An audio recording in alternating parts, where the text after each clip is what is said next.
This is international soccer celebrity Chris Doran. Hi, Crew fans. This is Anthony Precourt. Hey, Crew fans. This is Greg Berhalter. What's going on, dude? Frankie. Ryan Schweffinger here at the Crew SC offices. My name is Lamar Hunt Jr. And you're listening to ACES Radio. In the wind, blew past through the old my frame. In there, to the door, tucking away. Out the women, the Nordic thing. And it's hard to remember it any other way. When the fans Now, shall we begin? You are now listening to an altogether less fashionable variety of soccer podcast. Broadcasting live from the capital city of Columbus, Ohio. Welcome to ACES Radio.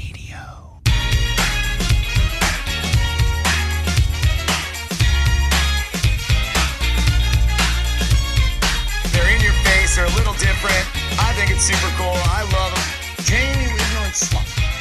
Hold on to your butts. Now, here are your hosts, Morgan Hughes, John Zadar, and Greg Benson.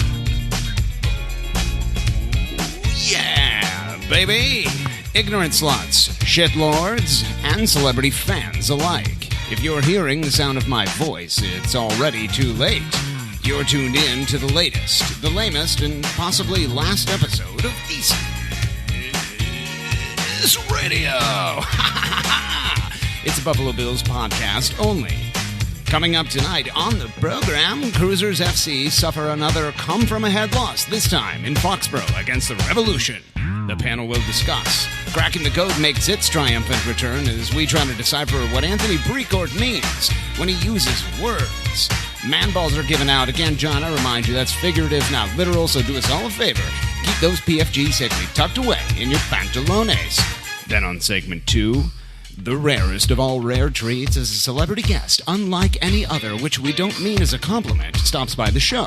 Weston Appelfeller is here, bitches. He's the head of the grass at Cruisers FC Stadium. He's on the payroll of Mafre, just like John's at Army. Down segment 3, we had live on Periscope for your hot takes, a.k.a. the battle for the grand prize. Sweet mother of God, John, let me tell you what. Got a log jam at the top. Users A, B, C, D will battle each other for the trophy of hot take supremacy. Prediction scores, prediction updates, Cruisers at Toronto FC, Hang On Tour, the AGS Attack War, and so much fucking more. Brought to you as always by benevolent corporate overlord sponsors Blood and Urine, and broadcasting live from the beautiful back room here at Zauber Brewing Company. My name is the continuing champion Morgan Hughes, aka number 1 Hansy Boy, and I'm joined as always by the absentee amateur artist himself, Captain Jean-Luc the Wet Boy Zadar. And the Hollywood racist, Regulator 614 himself, Greg Wesley Crusher Benson. Fellas, mapaches, lads from different dads, brothers from different mothers, and amigos de Guillermo, I demand to know, how the hell are you? Oh, congratulations, Morgan. 2 minutes and 3 seconds. You beat last week's record by 6. Yep, and if you include what we just did before I started talking, I think we're over 4 minutes. Yeah, we are definitely over 4 minutes, because, somebody's going to be listening to that going, I have no idea what just happened. Fantastic to have you and back. I'm one of them. Suck my balls, John Clem. You'll enjoy this. And you don't have anything to say about it. John Zadar, the wet boy. How you doing, pal? Yeah, I'm doing real good. How are you? How's your week? I'm fine. Back to you. Great. It's a good start to the podcast. Yeah, great. Lovely. Coming up on segment 2, we have head of Cruisers FC Grass, Weston Appelfeller, which is a dumb last name. We're going to talk to him about that. If you want to fast forward, it's probably going to be about the 25-minute mark, so 3, 2, 1, clap. Alex Thomas, you are joining us here on segment 1. I want to welcome you to the program, my friend. Yeah, man. Alex Thomas. Good thing you preemptively... Alert. Alex Thomas has entered the game. There it is. This is a Indeed, I have. professional Bills podcast, I tell you what. That was very quiet. Jesus it's almost Christ. like you're sitting a further distance away from the drops than you usually are. The chair that I've sat on for 47 episodes, it's not here right now. Geoff stole it. Geoff, the brewmaster here at ZZ Boots, Wildman's Leather and Lace, has stolen my chair. I think it's Goif. It's a hard G. Goif. Yeah. I want to know the story behind the need to take the chair back after literally a year and a half. Well, go ahead and tell it, John. No, I said Come on. I remember when Morgan had a chair, and now he doesn't. Now he because doesn't. Goif took it back. You still have a much better chair than us that you still bitched about, though. You somehow found this like Viking stool with like nice padding and like intricate carving in the leg. But it doesn't have casters on it, so it's therefore worthless. It could have casters on it. If only we knew somebody that did that. Moving the fuck on to the first and only piece of housekeeping, and then we can get into Cruisers FC versus Revolution of Foxborough. There was a rumor from MLS Transfers today, John, which is a very legitimate source. Totally trustworthy. That guy says a lot of stuff. All of it's true. He's never been wrong about anything. He said we're selling Ola Kamara to Mexico for $1.5 million. He said that the deal is done. I think so. I don't know. I can't read. I'm trained to disbelieve any rumor that involves Mexico paying for anything right now, so don't think there's anything to it. I can't believe the studio audience continues to laugh at your racism. Alex Thomas, what do you think? Scale of I 1 only to hate 10. white people. We know this. Scale of 1 to 10? How high are you? Very. Not high enough. What, the veracity of the rumor, or like... Sure. 4. Yeah, I'd say 0. I feel like that's a bit high still. Yeah. That's not enough money. He scores a lot of $1.5 million is all they wanted to offer? Yeah. Okay. I think that's the whole point of soccer. I mean, I'm more of a basketball guy, but, you know. Let me smash. Moving on, Cruisers FC travel to Foxborough, Patriot Place, home of Toby Keith's American Bar and Grill, which has a giant American flag shaped like a guitar stapled to the roof. Is that the guy that just played the concert for only men in Saudi Arabia? Toby Keith? I have no idea. Greg?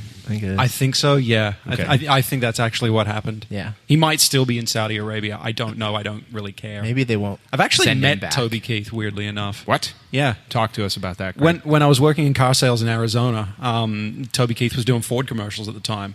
And so, like, we were the big Ford dealership in Arizona, like the number one in the state. And so he would come to the flagship dealerships in every state and sort of... And just do promo appearances like, hey, everybody come out to Sanderson Ford and meet Toby Keith. I'm like, okay, great. I shook his hand and I was like, I don't know any of your songs. I'm sorry. I'm foreign. America, fuck every other country. Hey, y'all, That's I'm just Toby it. Keith. Yeah, that went over really well with the immigrant. Yeah. You know. Wonderful. Yeah. Great story, Greg. Thanks for sharing That was it. Not going to I just- edit that out at all. 3, 2, 1. Clap. Clap. So, Cruisers FC traveled to Foxborough on Sunday, I believe. I don't know. It was really high. On a scale of 1 to Alex Thomas, how high were you? Delete your account. So, crew go up 1-0 in the 19th minute. Beautiful assist from Will Trapp to Ola Kamara. It was, a lot of people are saying it was Andres Mendoza-esque. Nice little kick off that turf, and then just kicked it with his foot, John, which I wasn't expecting. No? I don't What'd watch you a lot think of he was soccer. gonna use? I have His no idea. dick? Pretty much. Yeah. I figure if you got it, flaunt it. Right. You know? I know he's not Emilio Renteria, but he probably's got, 2, 3, 4 inches there? At least. Yeah, at least. I would imagine, yeah. I'm talking fully erect, too. Oh, yeah. Okay. All right. Fantastic. New England responds. Diego Fagundes carves up the central defense in the 24th and the 34th, and that was the final 2-1. Greg Benson, I go to you first. Yeah. You're outraged. You're an immigrant. If you're at Totally. Hen Doc's Pub, he's going to put his butt on you. Back to you. Yeah, absolutely. Maybe in time with the music. Who knows? Yeah, this was... it seemed almost inevitable after the first New England goal that the second one was coming almost right on the heels of it, because the defense and the defensive line and defensive midfield seemed to both go to sleep almost immediately after Kamara's they're goal. ever awake. I guess. I mean, when you go up 1-0 on the road, you kind of want to go out and get the second one, or at the very least, if you're going to dig in, pay attention. Will Trapp in particular made a couple of plays. Trapp giveth and Trapp taketh away. He did. Well, he giveth to both teams. That ball to Ola was... The ball to Ola was great. No criticism there. On Fagundes' second goal, he really did ball watch right up until the point that it was pretty much in the net. Yeah, it would help to have somebody of any talent whatsoever next to him. Mohamed Abu continues to be a goddamn train wreck. Yeah, somebody should ask Mexico if they want to buy him for $1.50. Yeah, bag of balls. That's about what he's fucking worth. What do you want for this guy? Bag of balls, and we'll just donate him to Zauber. We'll give you $1.5 million to take him. Oof. Yeah, you mentioned going up 1-0. I mean, I could argue it should have been 3-0 in the 22nd minute. Yeah, I mean that wasn't the only chance they had. I mean, Kudamane had a ball that he played through Alex to Ola, who just kind of missed it. I mean, it happens. You watch the game, I'm assuming. You live in Columbus. It's interesting You're a guy. that Kamara, I think he, not even one time, like he shot that goal before it even touched the ground. I mean, the ball was in flight. It didn't even touch the ground. It bounced. I think it took a bounce. Did it? Yeah. Okay, either way. That's why people are saying it was Mendoza-esque. He buries the goal that's the hardest goal in the day and misses two. I'm not going to call them sitters at all, but they're a foot in front of the net. So he nails either one of those, especially the first one. The whole complex of the game changes. Yeah. We're up 2-0 and we're not chasing it. That and the Mane goal that got called back. If he was offside, I don't know if he was by a offside. It didn't look like he was. It didn't. No, it was close. But on the Kamara chances, like that's if he's your number one striker. If he's paid to put the ball in the net, you expect him to do that on those particular chances. And he has.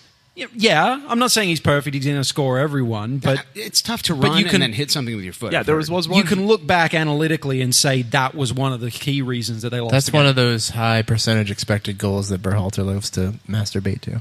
Is that right, John? Yeah. You watch him enough to know I peeked what through his the window. preferences are? I see. He's got it's kind of disgusting. Wow. Yeah. Just hit the microphone stand. What the fuck did it ever do to I just you? got excited. Last time I was walking down the street, Greg Berhalter walked up and he's like, "Hey, Morgan, you know what I like masturbating to?" I'm like, "Jesus, can you stop?"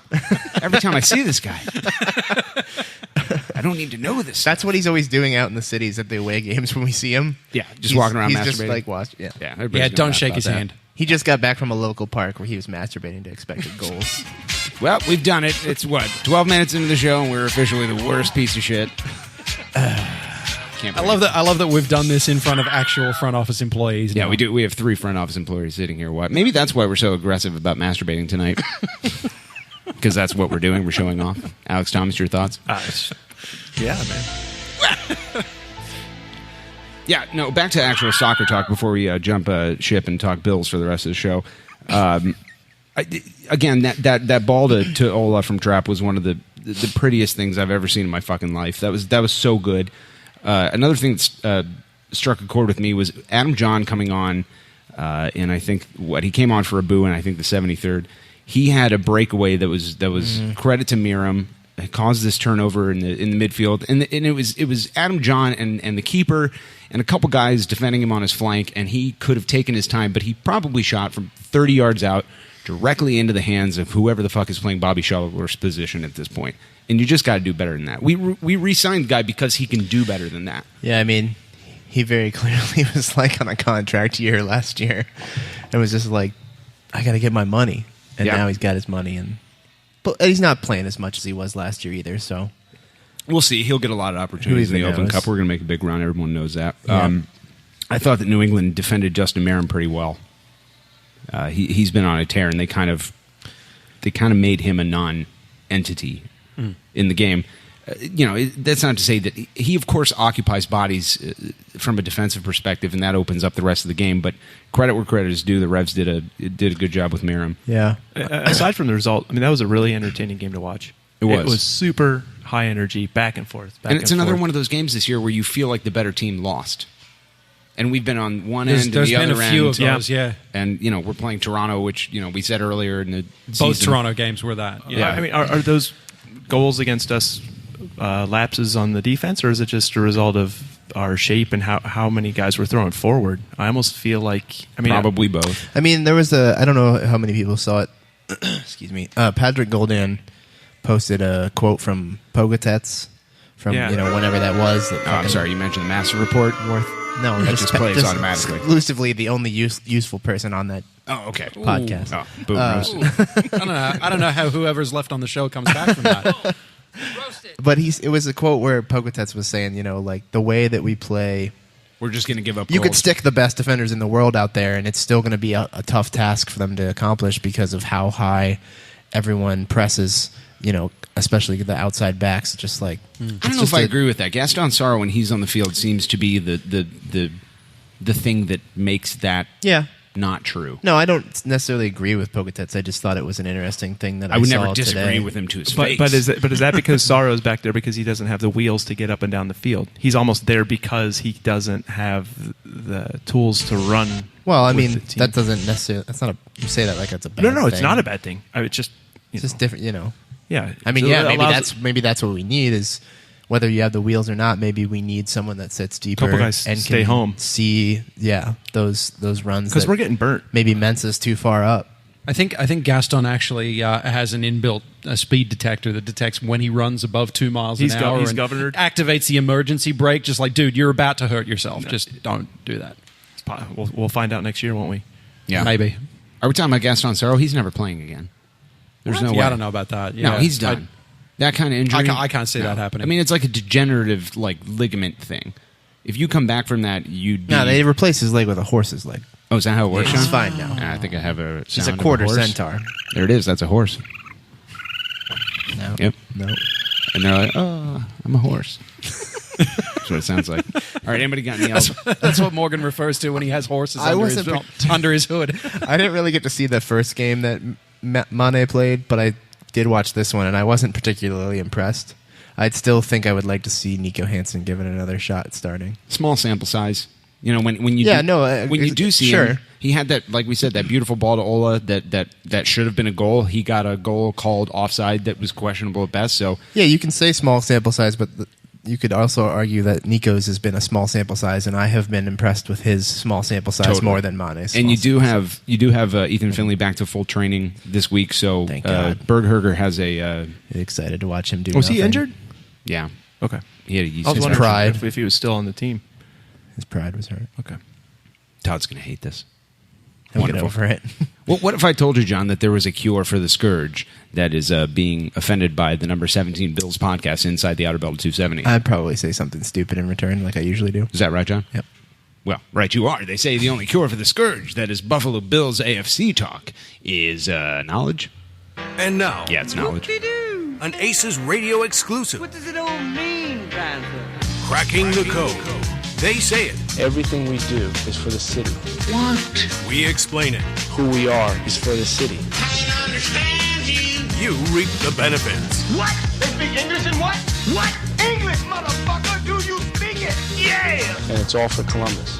For Columbus, indeed. Welcome back, ladies and gentlemen, to another edition of Cracking the Code, the segment on ACES Radio, an exclusive to ACES Radio, where we take a statement that someone made the previous week, and we tell you what they really meant.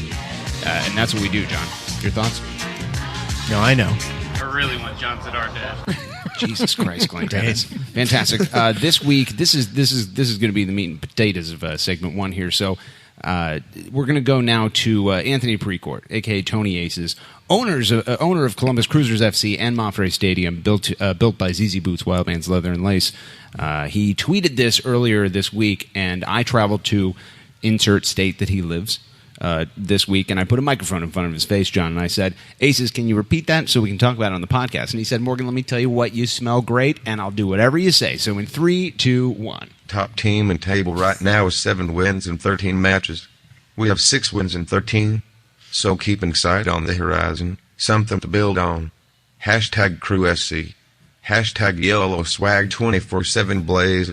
Blemmy smash. Fan-fucking-tastic. He said all that. As always, the thing I love most about that clip, you can absolutely tell it's Anthony Precourt. Oh, yeah, 100%. Like, we wouldn't lie, Greg. He's got laryngitis. Yeah. Not at all. Yeah, he's not It's a all robot. that. Yeah, He does all those sound very. cigars. It's weird when he gets sick. He sounds exactly like Andy Lochner. I know, it's strange. I don't know what yellow swag 24/7 blaze it means, but those guys seem to be all about it. They hang out in the same hot tub. So Yeah. Let me smash.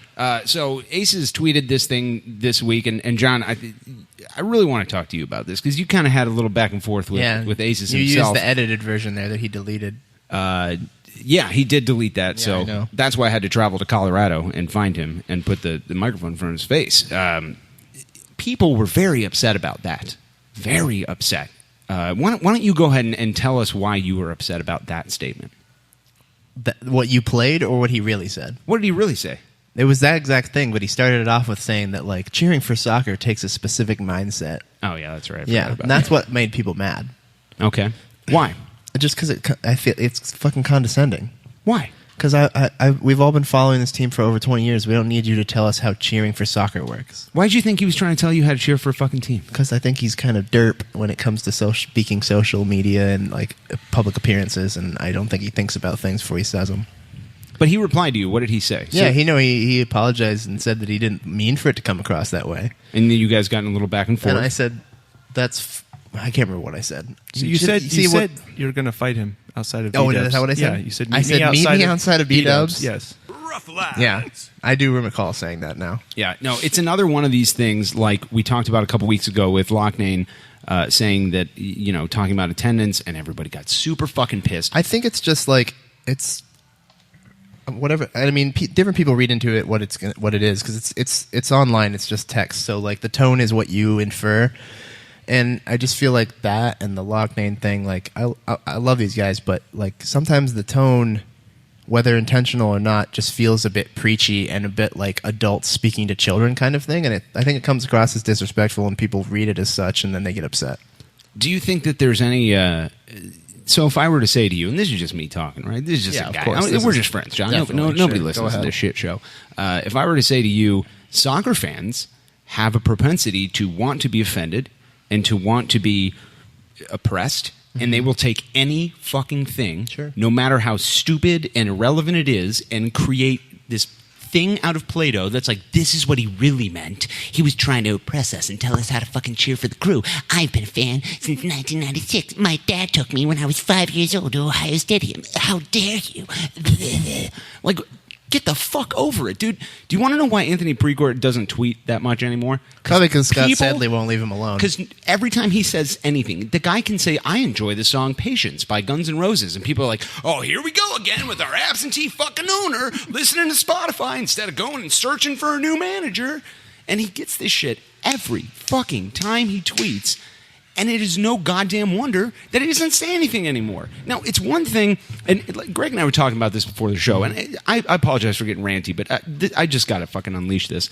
So I've been unleash the beast, Morgan. I've been a target of a lot of hatred on the internet due to Crew stuff. As have you, Greg. As have you, John. People listening to this have. Guess what? That's kind of how the world works. There are shitty people in it. They do shitty things.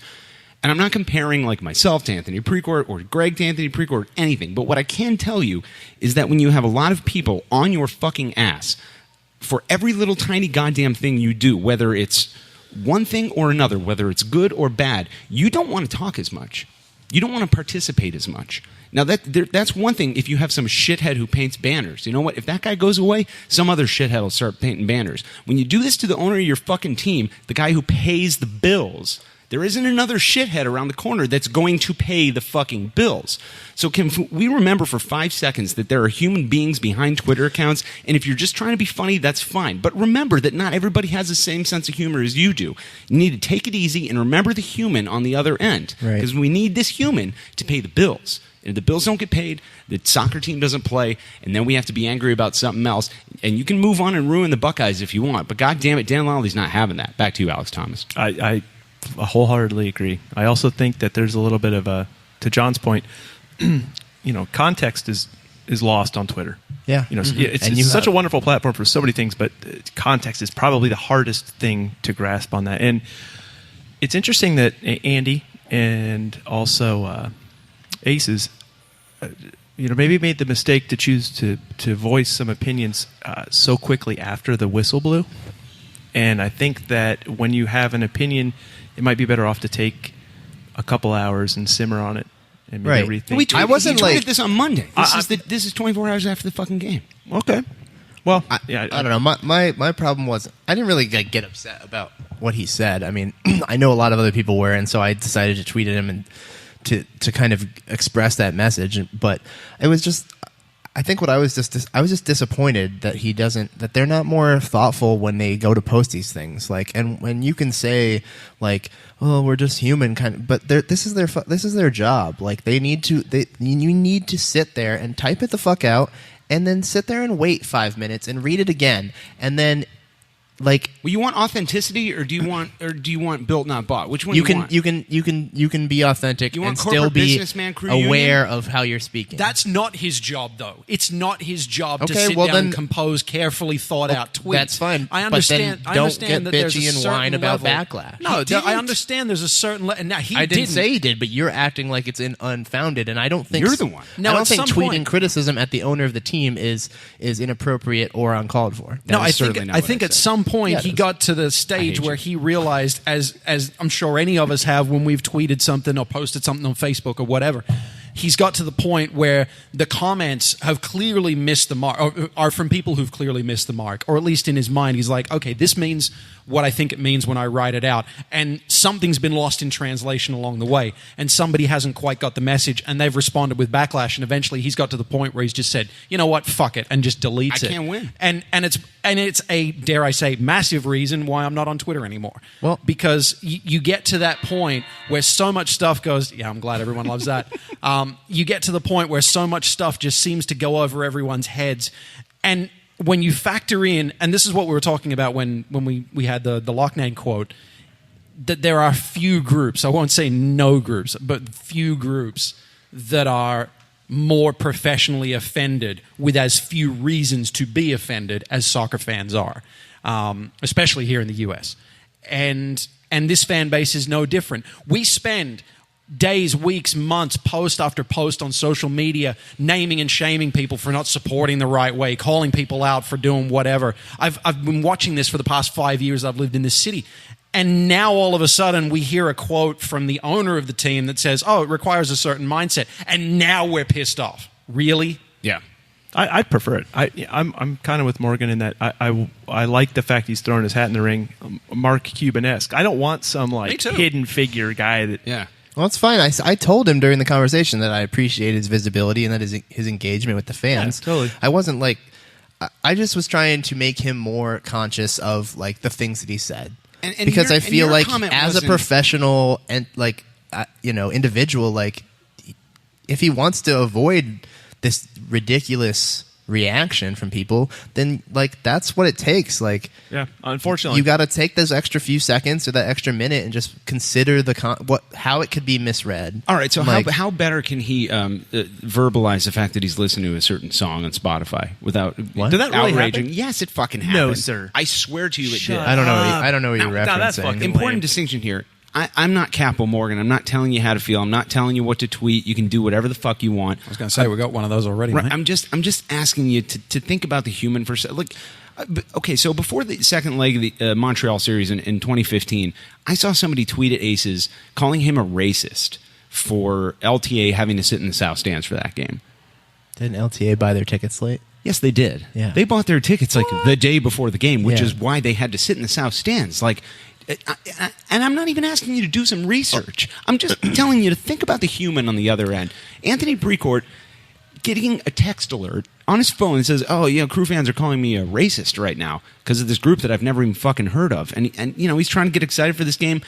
Whatever, dude. He's going to go home and eat steak after this. It's going to be fine. Everybody, feelings are feelings, whatever. Just for fuck's sake, think about the human. You're taking away your ability to actually be outraged about legitimate shit. I don't think and anyone's outraged about disagreeing fucking with you everything. on that. No, I don't think anyone's disagreeing with you on that. I'm not disagreeing with you on that. Good. I said that on Twitter with Stanky or whoever the hell else was like talking about it afterwards. I mean, you can. It's good. You should be on my side. level I'm right about a lot of criticism. stuff. Well, I mean, you're not. That's Yeah. why I'm not. Jordan, Well, I'm not more saying to the- that, more to but the point. You can be I mean- decent and respectful and still level criticism at someone. Yeah. Well, and that's how you should, And because that's- they're a human that's, being. That's the like- way that you have to do it. Right, and most crew fans do not. I think I agree with you. A lot of people, Alex Stanek, like just go and go and go and don't fucking know their line, Yeah. the line or the limit or what's would you not acceptable. agree? We got to move on in a second here, but would you guys not agree that ACES has been? He's fallen into the spiral of silence because he can't fucking say anything without having the gaggle fuck of celebrity fans all over his balls over the most innocuous comment. I'm sure that's probably true and probably why he does that. He's a good dude. Or doesn't. Let's be nice doesn't to him. do that. We want him to be here. We want him to stay around and invest his money and time and energy into Columbus Crew SC. And he's also an educated, intelligent man who knows exactly what he's saying when he says it. Now, I understand Twitter only allows for a certain number of words to filter through unless you're planning on spreading it out. But no, he knew what he was saying, and he knew the context of what it meant. That the fact that there was any kind of reaction at all, except from maybe one or two people, says that it speaks more to the inference than to the implication. Well, that makes sense. I don't feel like that's. I feel like you're saying that is an excuse, and it's not. It's not an excuse. I'm not making excuses for the way anybody words something, but I just there was nothing in what I saw from Precourt's tweet or what I heard from his audio clip, which was absolutely him. Lambo's quote, or Lambo's quote, which was also absolutely him. I don't really remember the whole Lambo thing, but he said there was nothing. There was nothing that I heard in either of those that was. I'm not even talking on an individual level, targeting one specific person. I mean, targeting the supporters, targeting anybody. There was no reason to go looking for something to be offended by. And that's what the problem is. There's a lot of genuinely offensive shit out there. Yep. Even in our own communities. As you said, Morgan, it loses the impact of being upset by the things that are actually worth being upset over when you get upset over the things that aren't worth being upset I think people are just in this cycle of outrage. And it's a lot of it is brought on, I think, because the people are frustrated with the team, how the team's doing. And they feel, I'm not saying that this is how I feel necessarily, but I think people feel like this has now been a problem for over a year. We're approaching the midpoint of the second season where people feel like the results aren't where they should be. And it seems, as far as like from the public's view, that there's not been any pressure being put on the people who pressure should be put on to change things. And so I think that is making it. I don't know what conversations go on at Mapfre Stadium. No, I don't know what the conversations or the texts or whatever that go on between Precourt and Loughnane and Berhalter and Wolf and whoever else is involved with the team, that's making the decisions that are impacting what's happening on the field. So I'm not in a position to say one way or another, and I feel like that's a liberty that gets taken by far too many people when they don't really have a reason to. Yeah. So all this to say, and we got to move on to man balls. No one here at ACES Radio is telling anybody what to say. We're not even telling you don't tweet at ACES. If you want to do it, do it. Just for God's sakes, A, think about the human on the other end before you tweet, and B, it's probably safe to fire JP Lococo just to be safe. This has been cracking the code. And knowing is half the battle. Say what again? He's absolutely right. Say what one more goddamn time. It's pretty short outro, John. I wouldn't know. This is only the second time you've ever played it. It makes up for the intro. Yeah. I do a lot of editing of outros. Moving on to man balls, and then we're going to go to break. I remind you, as always, man balls is a combination of man of the match and game balls, which, as a term, is too long as opposed to this explanation, which is perfectly formed Greg Benson, the Hollywood Races. Yes. If you're at Hen Dog's Pub and you're naked, go sit on Greg's chair. Actually, don't. Well, I mean, I'm wearing pants anyway, so it doesn't really matter, does it? Your man balls of the week, my friend. First man ball goes to Ola Kamara because that was a pretty sweet goal. All things considered, one of the best Crew goals, Crew SC rather. Avoided the $16. One of the best Crew SC goals I've seen in a hot minute. So yeah, good on him for that. Second man ball. You know what? Well, the A-League's not being played right now. That's true. We know Bobo's you said that not last doing. week. I know, Bobo hadn't re-signed because he's already signed his contract. I don't know what he's going to do now. He's probably just chilling in Brazil somewhere in the off season. I really don't know what to do. I'll just give it to Andres Mendoza because I'm bored. I'm Andres Mendoza. I'm from Peruvian. This is what Peruvian sound I'm from like. Peruvian. I'm from Peruvian. This is what a I'm Peru from sounds Peruvian. like. I'm a Peru. Alex Thomas, speaking of smoking weed every day, your two man balls of the week, my friend. I just meant you like that album. I think The Chronic. Nikolai Ness is playing real well, so I'll give him a man ball. He had a pretty sweet takeaway there in the opening couple minutes. Man, he looks pretty good. I think it's a good sign when you don't have to mention a defender or a defensive midfielder's name that much. Yeah, because if he's being mentioned, it's probably because he screwed up. Yeah, exactly. Yep. A boo. Yeah. You just sneeze, John? Gesundheit. Thank you. The other man ball, I'll give it to Greg Greg Benson? Berhalter. Yeah. Greg Berhalter. I was this close. Why? I think there's a big difference between when he's on the sideline versus Josh Wolf. And like Wolf's the better sideline person? No, I don't think so, because the second half of Wolf's game was just ridiculous, over the top. What about the second half of this past one that Berhalter was coaching? What about I like the subs. the three games that have happened since then? What about all these losses? I think he Is this your first time on the show managed since this then? game well. I think that I think he it actually was is. pushing real hard for the win, which is partly responsible for the first goal that New England scored. But I like the aggressiveness of it. So I think he's doing a good job. I'm going to catch a lot of heat for that, but I think he is. John Zadar, the all wet the boy. listeners are about to pile on That's you. fine. I'm going to catch so much heat for that hot take about something that happened 4 weeks ago. Everyone's going to really rail on me on the internet. Totally. It's all good. Yeah. Feel free to Think rail about on the Alex human Thomas first. on the internet. John Zadar, the wet boy. Only, please. Your man balls of the week. I'm going to give one man ball to Diego Fagundes. So I made fun of his stupid porcupine hair, but then he carved us up. So The children are right to laugh at you, Diego. yeah. All right. Then my other man ball is going to go. I'm doing a little brown nosing here to the staff of Mafre Stadium that probably were just exhausted after a weekend of rocking the range. They don't ever do anything. But did a fabulous job, I'm sure. Yeah, those guys suck. I think you got some on your chin, mate. Yeah, I'm sure I do.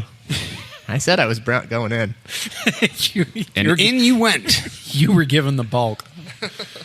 Oh, look out for that, John. They're going to get God you. damn it, Jordan.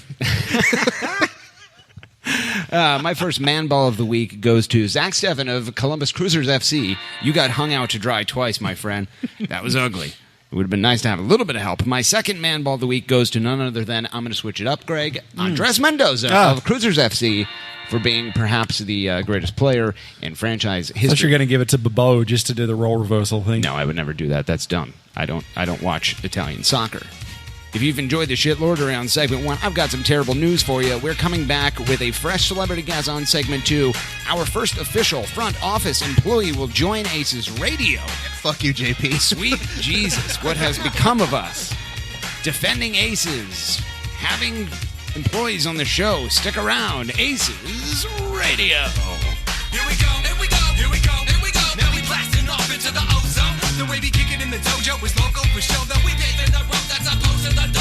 Going over your head like a top hat. Stop that. I know you hear me spitting these hot raps. Now watch that beat, cause it's about to drop. The Rockets is the 09 jump off. Yeah, your last name Pan, first name Peter. I know you see me playing and you want me to teach you, but I stay elevated so that all God's creatures can hear me shout it out like my name is Aretha. Getting RESPECT. Fly by, see the looks on your faces. Cause I'm in full EFFECT. Jet setting on a daily basis. David F. Man, you don't stop. David, you won't stop. We came to rock it till the city takes off. Mr. Captain, yeah. I'm an ace pilot, yeah. I wanna spin my wings and fly. To all my people in coach, yeah. And to my first class folks, yeah. We'll show you how to scrape the sky. As the curvature of the earth takes shape, fly fast forward like a videotape and no cape. Just follow my jet stream, proud in the clouds on the boom in your precinct.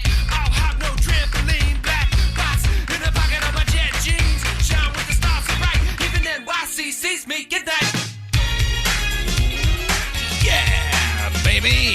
Ignorant Slots, Shitlord, Celebrity Fans, Kevin Burns, Andy Locknane, Foot Golf, Larry Turd, Erica Kress, and the dead rotting corpse of Greg Benson. Welcome back. Segment 2, episode 47. You're on a roll, Morgan. Of ACES Radio. You've made a tragic mistake by sticking with us from segments 1 to 2. For 47 episodes. On top of I thought you were going to say minutes, but that's a normal segment 1. 9 minutes away from that, Greg. How dare you delete your account. So it was 56. Re-register and delete your account. Brought to you as always by Blood, Urine, Spit, Salavia, and Zamba Brewing Company. Welcome back to ACES Radio, everyone. John, what if I told you I was just going to go ahead and unmute Channel 2 for the rest of our lives? Fantastic. What would you say to that? I just said it. Would you be happy about that? Fantastic. I would make sure that something was plugged into segment 2. Channel 2 before you did that. That's right. Plug in, ladies and gentlemen. Segment 2. Welcome to the program, if you would. Celebrity fan, Weston. Appelfeller. Hey Weston. Guys. Hey guys, how's it going? Appelfeller. Before we get started, defend yourself. That is the dumbest last name I've ever heard back to you. Some people don't agree with that. No? Everyone's saying that I've heard differently. Yeah, maybe it's dumb. You get like a long line of like people who walked around and felled apple trees. What's the I get an Appelfeller origination a lot. there? Appelfeller a lot. Apple It's seller. German. Is it? Appelfeller's German. Huh. What does it mean in German? I have no idea. Shitlord. Yeah, maybe. Yeah, I think it's shitlord. Pretty sure about We'll that. go with that. I looked it up on Google Translate. So, introduce yourself. How would crew fans know you? I'm the guy who pushes the button. Is that right? Midfield. Push the Can you water show button. Morgan how to push the buttons, please? Oh, John, that's very funny. Everyone is going to laugh about that in a second. So we'll get a lot of questions of why we water pregame and halftime, and I'm the guy who starts the water. Is So that the that's- most that's how frequently people- asked question? Yeah, that's probably it. Really? Yeah. Why do you do that? I don't know. Greg tells me to. Greg Benson? Berhalter. Ah. Yeah, I was going to say, I don't recall telling you to do anything. Nice. So what's your official title in the team? Yeah, I'm the director of grounds. Director of grounds. That's Number sounds one important. groundsy boy. Nope, and didn't No. play anything. No. All right. No. So this is kind of like a big, I would assume, big weekend, big slice of time having Nordecke Cup, which is John Zadar is still bleeding out of most of his exposed leg area. You have Rock on the Range, and now you transition back to Cruisers FC regular season. So we definitely want to get into that. But before we do, tell us how you got into cultivating and managing plants originally. As a young child, you sat there and you says to yourself, my dad does a shit job cutting the grass. If you only knew how true that was. I can do better. And I can do better as a professional. Yeah, no, I love sports. I wanted to be in sports. I'm not good enough. I'm terrible at sports. That's Never true. even. I don't play soccer. I've never even been to a soccer game until I started That's the working. word on the street. It's a word on the street. And so I like taking care of grass. I found out that there was an actual degree you could get to do that, and I pursued it. Now, tell us more about that second statement you just made. I liked taking care of grass. How do you find yourself as like saying to yourself, you know what, I like taking care of grass? You know, you can mow a lawn in like 20 minutes and get paid to do it. Oh, is that a decent amount of money? So is when that- you're 14 and in junior high, and somebody's willing to pay you to do that? Okay, so you started as a lawnman? Yeah, I'm from a small town. I literally rode my lawnmower around from place to place. Where are you Anywhere from I originally? went. About a half an hour north of Marysville. So, does it have a name? Yeah, it's called Mount Victory, but no one's ever heard of it. So, I think I've a lot heard of of that. antique shops. Yeah. Interesting that the name is Mount Victory, but no one's ever heard of it. Yeah. What a victory it must have been. Yeah, It's a victory that no one cares about, almost like Seattle's MLS Cup last year. Oh shit! Where is it? Hold on. Boom. Roasted. Nice job, Greg. It's Fuck worth the wait, Seattle. Morgan. I don't know how Jordan Yeah. Morris comes back from that. Well, they were called Townville, and they're like, listen, this is not working. No one's stopping here. How about Mount Victory? And then it turns out no one cared about that either. So you ride your lawnmower. Now, you literally went from job to job in Mount Victory, on your lawnmower. I not only from job to job, I went to girlfriend's house. I went from my house to my girlfriend's house. Are you Now still my wife- single? Yeah, I my wife. Oh no, you got one. Okay. Well, I thought you meant like going from girlfriend to girlfriend. I'm like, I can't imagine that Mount Victory is that big that you wouldn't be able to keep that jig up for long. It's 500 people. 500 people and Weston's dated 200 of He's them. related to 40 of them. Boom. Roasted. I don't know how he comes back from that. And it's been a while since I've said this, but I'm going to have to remind you to talk directly into the microphone. You're not matching our pitch right now. Oh. I thought you were doing an okay job. Oh, okay. I think Compared you to kinda some sucked people. at it. Don't tell the groundsman at Marfray Stadium that he's not matching the pitch. Oh, pitch, because boots, Yeah, 'cause lads. footy pitch. Ah, Yeah. footy. Yeah, of Footy course. pitch. I'm a soccer guy. So you liked mowing lawns, and then you decided I'm going to do this as a career. I need to go to school for it. Yeah, there's a degree for that. And so where did you go? Ohio State. Okay, so Yeah, You still turf grass sound like science. you don't believe it.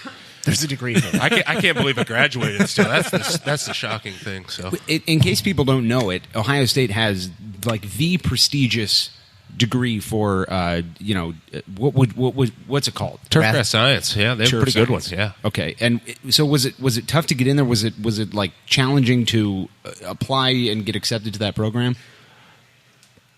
Because Sure. it strikes me as Not when I went to school. It wasn't Right. it wasn't over the top hard, but now it's really tough to get into. So but it strikes me as an industry that end goal, right? Like I want to be in charge of a stadium. I want to be a guy that keeps care of a playing surface. There aren't that many around, and I got lucky. I would assume that the I secondary kissed thing, a lot of ass, man. That's what it comes down to. I mean, everyone has to. Yeah. If you're good at what you do, you've kissed butthole. Your lips have lot. been somewhere. Ask You John don't Zadar. have to go straight to the butthole. John's like, wait a there is a minute. lot of cheek You real can estate. succeed in doing you this? Can, There's success afterwards. I've just been kissing butthole. right. because you like that. I can see how Chris Doran found the inn. You know nothing about foreplay. You're the wet boy. But is the secondary market? Would you? So if I don't get my number one dream job, which is Cruisers FC Palace, would the secondary job be like a golf course? Yeah, golf course is an option. I don't know if it's secondary. A lot of people go into it. They make a lot more money than us, to be honest with you. Huh. There is more grass. You could be a landscaper. You could do anything with the degree is taking care of grass. So the dream job would depend upon the person, graduate. the individual. Yeah. Okay. And so how did you start working for Cruisers FC? When I graduated in 2006, I was offered a position as assistant, second assistant within the first month. The first assistant quit. Within the first year, the head groundskeeper quit. And so I started working with the crew in 2006. By 2008, 2007, I was the head groundskeeper. Worked there for 7-8 months, and then went to the Red Sox and worked up there. So it sounds to me like you got promoted not for your talent. Lucky. It was just attrition. Lucky as it gets. A lot of people died. Yeah, not that, but that's weird. I didn't realize there was that much turnover. Apparently, it wasn't a really desirable in the grounds job crew then, game. so. It was weird. Like there were 3 people ahead of me, and they all got stabbed in the bathroom. I know nothing about it. It's odd. So they were mysteriously buried on the field, right next to Kevin Burns. We hate Kevin Burns. He sucked. Crew Cat's dead. Clark Beacom killed him. I knew you'd bring it up at least once. So you go. It's like, I've got a front office employee here. I'm going to bring up Clark Beacom killing Crew Cat. So I'll talk bad about Clark Beacom all day long. All right, let's do it. Oh, I'm joking. Breaking news, everyone. The rest of the segment is going to shit.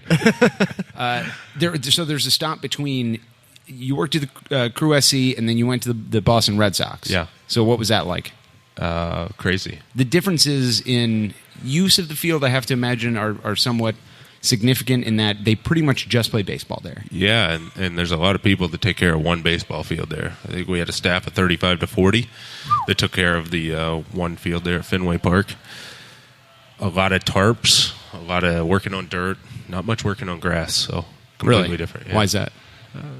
Most of the 6 games out of the played 9 in the players dirt. play on dirt instead of grass. So yeah. you're taking care of the pitcher's dirt? mound, the home plate, the infield dirt. Yeah, that's pretty much all you spend your time on.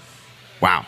So like a rain, like is your worst case scenario as a baseballman a rain delay and then starting play immediately, so everything's just getting screwed up? Yeah. So I was in charge of the day crew there, so I'd come in at 5, 6 in the morning, work all day, leave at 3 o'clock if the weather was nice. But Boston weather's not nice that long or that often, so I would work until 3.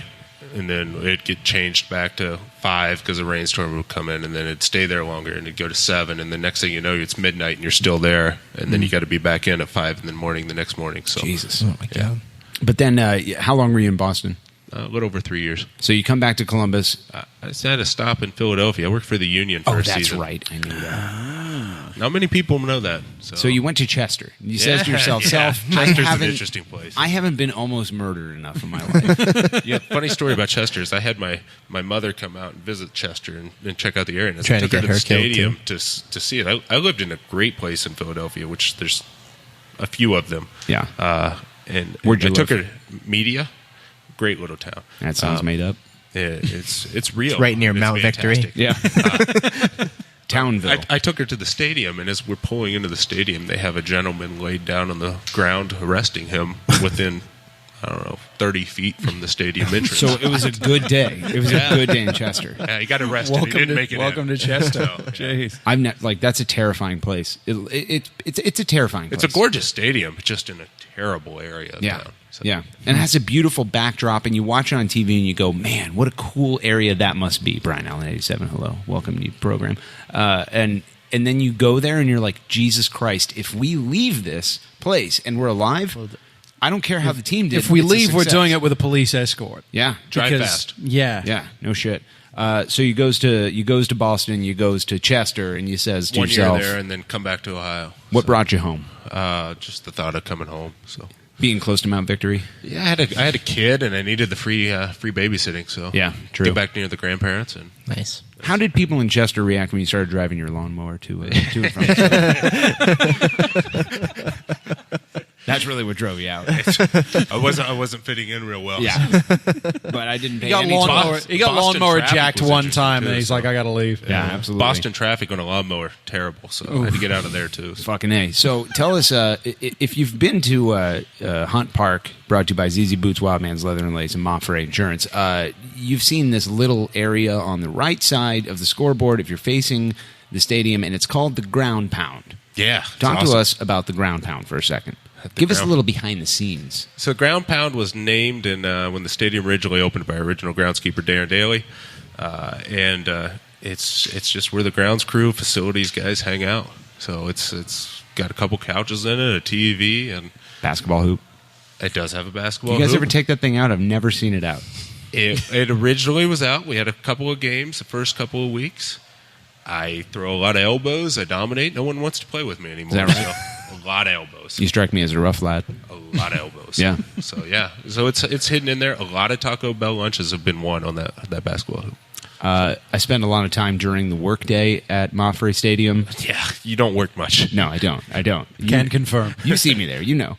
And I've walked past the Ground Pound at least 12 times in the middle of the day where Don't get us in trouble here. Don't get us in trouble. You're about to be roasted, my friend. Yeah. That's all right. Nobody listens to the show anyway. You're fine. Nobody in Columbus. Buffalo, this is huge. I can tell there's a shitty radio in there, and it's cranked up to the full volume, and it's just blasting Sheryl Crow like 24/7. Every day is a winding road in the Ground Pound. You know, last year Greg walked by, and there was like 4 of us groundskeepers standing in there, and he was stuck his head in the door, looked over at me, and he goes, "Weston." And I go, "What's that?" And he goes, "Are you serious?" And I go, "What?" He's like, "Pink?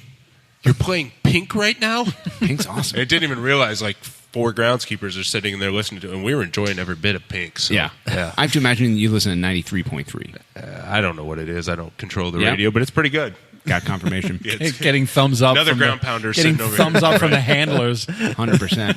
We got a lot of handlers here today, Greg. Thank you for mentioning that. You know, this is officially our first Tim Miller approved front office interview. It took a lot. I feel like we need to prop that up a little bit more. Feel free to tweet at the show with hashtag thanks Tim. Yeah, hashtag thanks Tim. Tag him. Yeah. Oh yeah. He At loves Timothy that. K. Miller. Timothy K. Miller. Yeah. Timothy K. Miller. He loves that. Ask him for statements on a new stadium in Columbus. He loves talking about that, especially if you work for Columbus Monthly. He can't get enough of it. Just interview that guy. Back to you, Greg. Oh, no, it's still me? All right. You're running this. Still you, mate. Back to Cruisers FC talk. So you have, we kind of teased at the beginning, we're getting off of, 2 specifically gigantic events, one of which being Rock on the Range, whatever, that's probably not a big deal, but the other one being the Nordecke Cup. Yeah, I didn't even work that. Now, Sean Sidar That's how big here, it was. who has ruined the Nordac. That's confirmed. I've read that on Big Soccer. Yeah. You told me that you went studs up into a challenge. Oh, like always. And you walked away. It's a 2-footed Frankie tackle. That's right. I watched by learning. Yeah, and you I learned by watching. stand up and you whatever like it look is. around like, what? Is that illegal? I'm not aware of these rules. His leg is fine. Just tape Frankie it back Ada. together. But you said that perhaps there was more sand. Oh yeah, there was a lot of sand on the field. Yeah, we top dressed. Yeah, I know. It really hurt. Yeah, I'm sorry about that. We were getting ready for another event afterwards. Yeah, no, I know. That's what I assumed. At one point, I fell down and I stood up, and my hands were just coated in sand, and I was like, "That's not good." I didn't think you guys would notice. So. Yeah, it protects the plant. So you put sand down, and it acts as a little bit of a barrier. So when you put the hard or the heavy flooring on it, it doesn't smash. Doesn't smash as much. Now, explain to me like I'm 5. Okay. Exactly what the entirety of Rock on the Range is like for you as a person who is taking care of a playing surface. It is absolutely horrible for me. And the grounds crew does all the work. The stadium facility guys literally do nothing. That's true. They go home. Jordan Enke said that. No, I only say that because they're sitting right here. But, yeah. No, we know what to expect now. We know what to do. We've had this 11 years. It's an event. Was there a It's just time when another event you were kind of flying by the seat of your pants, kind of taking a guess like on year how one? to protect it? I'll be honest. When I left for Boston in 2008, we just had one. ZZ Top played that pretty crazy little concert they had there with ZZ Top. Yeah. But I left because they were telling me that it was going to get crazier and bigger, and I was 23 years old and scared. Yeah. Shitless. You're too big a ZZ Top fan. Too big. They can't keep bringing them back and expect me to Behave. not go crazy. I hate wearing pants as it is. Appelfeller gone wild. Yeah. That's right. Hashtag. And so I took the job in Boston just because I was afraid of the concert damage. So all right, let's say it's uncomfortable. let's say Rock in the Range starts today. How long ago? How already over. many Let's weeks? say it starts a year from now. Okay, so Yeah, because it was last do you weekend, really think how long do you plan for it from preparing the field and putting sand down to injure John? From the ground side, probably a month early. And what does that entail? Getting the grass as strong as possible. So fertilizing a lot more than normal, top dressing the sand, as you saw a few weeks ahead of time or a few days ahead of time. Just getting it as strong as possible, ready to take as much damage as it possibly can. Like Josephine's mom. There's probably a drop for that. Nope. Yep, there it is. Great. This is a sex zone. It's almost like you're at a different height than you usually are, Morgan. Didn't have a problem with that one. Yeah, no, that's funny about that.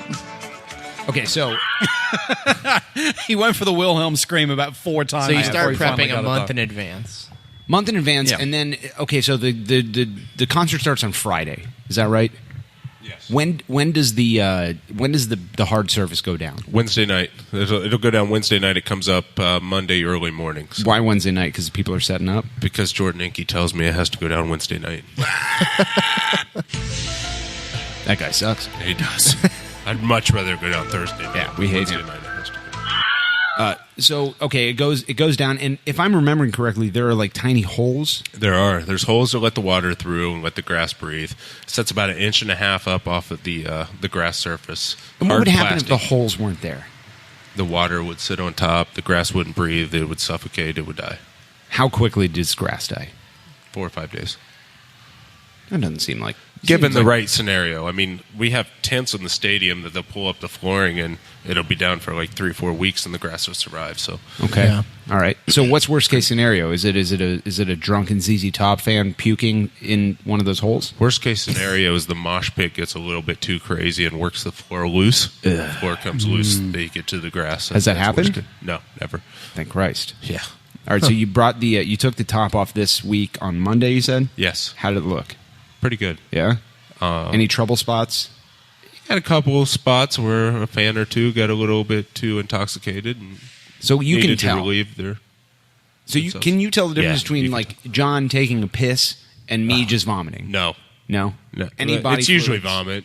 Okay. Yeah. What if it's And not? it Vomit's a smells like- bigger it deal. smells Vomit's a 6 bigger deal inches than deep. urine. Usually does leave interpretation open for what else there is. Yeah, it's usually just the vomit. And Okay. I mean, honestly, we'll pull the grass out and it'll be 6 inches deep and it'll still have that Jesus smell. Christ. 6 inches deep. I thought we were waiting until segment 3 to talk about Chris Doran. So, here's an interesting thing that I kind of figured out when we were painting the last Tifo Sweat for U.S. Mexico in November. There's a section of grass behind the stadium. Yeah. On the south side? I'm sorry, the north side. In the north side parking lot, on the left side, if you're pulling in, there's like a weird space that's just like meticulous, even soccer field grass. Yeah, there's And I never noticed it before. Is that where you grow things? You practice things yeah, there? there's a 40 by 30 spot of grass on the north side of the stadium that is kept in case anything goes wrong at the stadium. We can replace it. It's grown on plastic. Yeah. It's we can cut it out and grow it in. And actually, that USA Mexico game, we had practice go out and they destroyed a spot in the goal box. We had to replace like a 12-foot long section of grass the night before the game. So Wow. Which team destroyed it? ours. America? Yes. They practice so hard, and yet they lost. Every time they come Yeah. in, we replace the goals. Really? Every single time. Why do you think that is? They're big guys, man. Yeah. So- Tim Howard's a rough lad? Yeah, Yeah. very much. Speaking of goalies, one of my most clear memories from a field perspective is I was setting up something just by myself before the season opener in 2014, I think it was, and Steve Clark had just signed, in that off season, and him and his girlfriend at the time were there just like taking pictures, seemed like by themselves. It was really weird, and they had like a boxer dog. And they were just running the dog's running all over the place. And I'm watching this dog like, oh, God. Like, Clark doesn't know yet. Like, you don't fucking and it just starts shitting and pissing all over the field. And I sat and I had to like go up to Steve Clark. Never saw him play before. I'm like, hey, like they are super fucking serious about this. Like you, like take your dog away, man. Trust me, you just don't want that happening. Were you aware of that? I was not aware of that. That's news to me. And what does pee do to grass? Back to you. It will kill it. It'll kill it immediately. Kill it dead. Takes like 3 or 4 days. I probably saw the spot. One time, but it takes 3 or 4 days to show up. I probably saw the spot, thought it was a raccoon or something, and just I didn't know. Raccoons. What is this, RFK? What is this, Morgan's car? What? You played the you right have sound noise. audio for that? Yeah, this is a horse. That's great. Yeah. What's a That duck sounds like sound a car. Can you play a duck noise? A duck. Yeah, I can get to that. There it is. Nope. Yep. Nope. There it is. A little bit. Jesus Christ, this chair. Yeah, but it's the chair. It's the chair. Yeah, you don't do this dude. I have to, every like, week. reach down. God, He's secretly loving the fact that Goyf took the chair home. The chair is. We interrupt this regularly scheduled broadcast. For this bit of breaking news, we go now live to the number one handsy boy, who's on scene. Justin Merrim's here? Thanks, Eric. John Starr's a piece of shit. You said that the other day, that he was the number one handsy boy. I have the text to prove it. I never said that. You handed the title I off. would never say that. Justin Merrim. I'll tweet it. Can you screenshot that and tweet it for us? I will. Yeah. Smoke weed every day. Moving on. All right, so the staff at Moffrey Stadium, from a grounds perspective, is universally known as the best in the industry. So much so that you have traveled the world. You've gone to the old country of Europe and given presentations to the rough lads over there. Talk to us about, first of all, what was that like to be summoned to the old country of Europe to teach them things about plants? That was great, but like literally like 25 people come to my talk, so I don't think they really care. Is that a lot or a little? That's a little. Oh, okay. It was great to be asked to come over. It was great that they brought me over. how many grassologists are there in the world? That's what they're A called. bunch. A lot. There's a bunch. But you got recognized as somebody that they would need to learn from. Why? Because you don't strike me as somebody that's that good at anything. I've kissed a lot of ass. Is that right? Yeah. Oh, fantastic. Yeah. No, but what makes I guess, okay, so if you don't want to talk about yourself, what makes the environment at Moffrey Stadium friendly to growing the best soccer field in the industry? I think honestly is the pressure that we feel. Like the fans really love having a pitch that is like well known, and we know that. The owner loves having a pitch that's well known as being a great pitch, and we know that. Our president, our coach, everybody through the organization loves having a pitch that is great, and that puts a lot of pressure on us to make sure that it's great. And so we do everything that we can to make it great. I mean, real talk, just me and you talk. Nobody listens to this podcast. I mean, honestly, do you enjoy that? Yeah, I love the pressure. Okay, absolutely. So it's something that you prefer. Yeah. So we should put more pressure on you. Yeah, keep putting pressure on. So everything we said in segment 1 about thinking about the human behind the account. Yeah, don't disregard that. Yeah. Tweet at Crew SC Grounds. We quit tweeting because it's just like too many people just being like, "This is great." Who runs that account? No, I'm just joking. It's just you. It's not just me. I have an assistant that runs most of it. Tim Miller. Yeah. No. No, and he's really good Aaron at Boy. it. He does a lot of the tweets.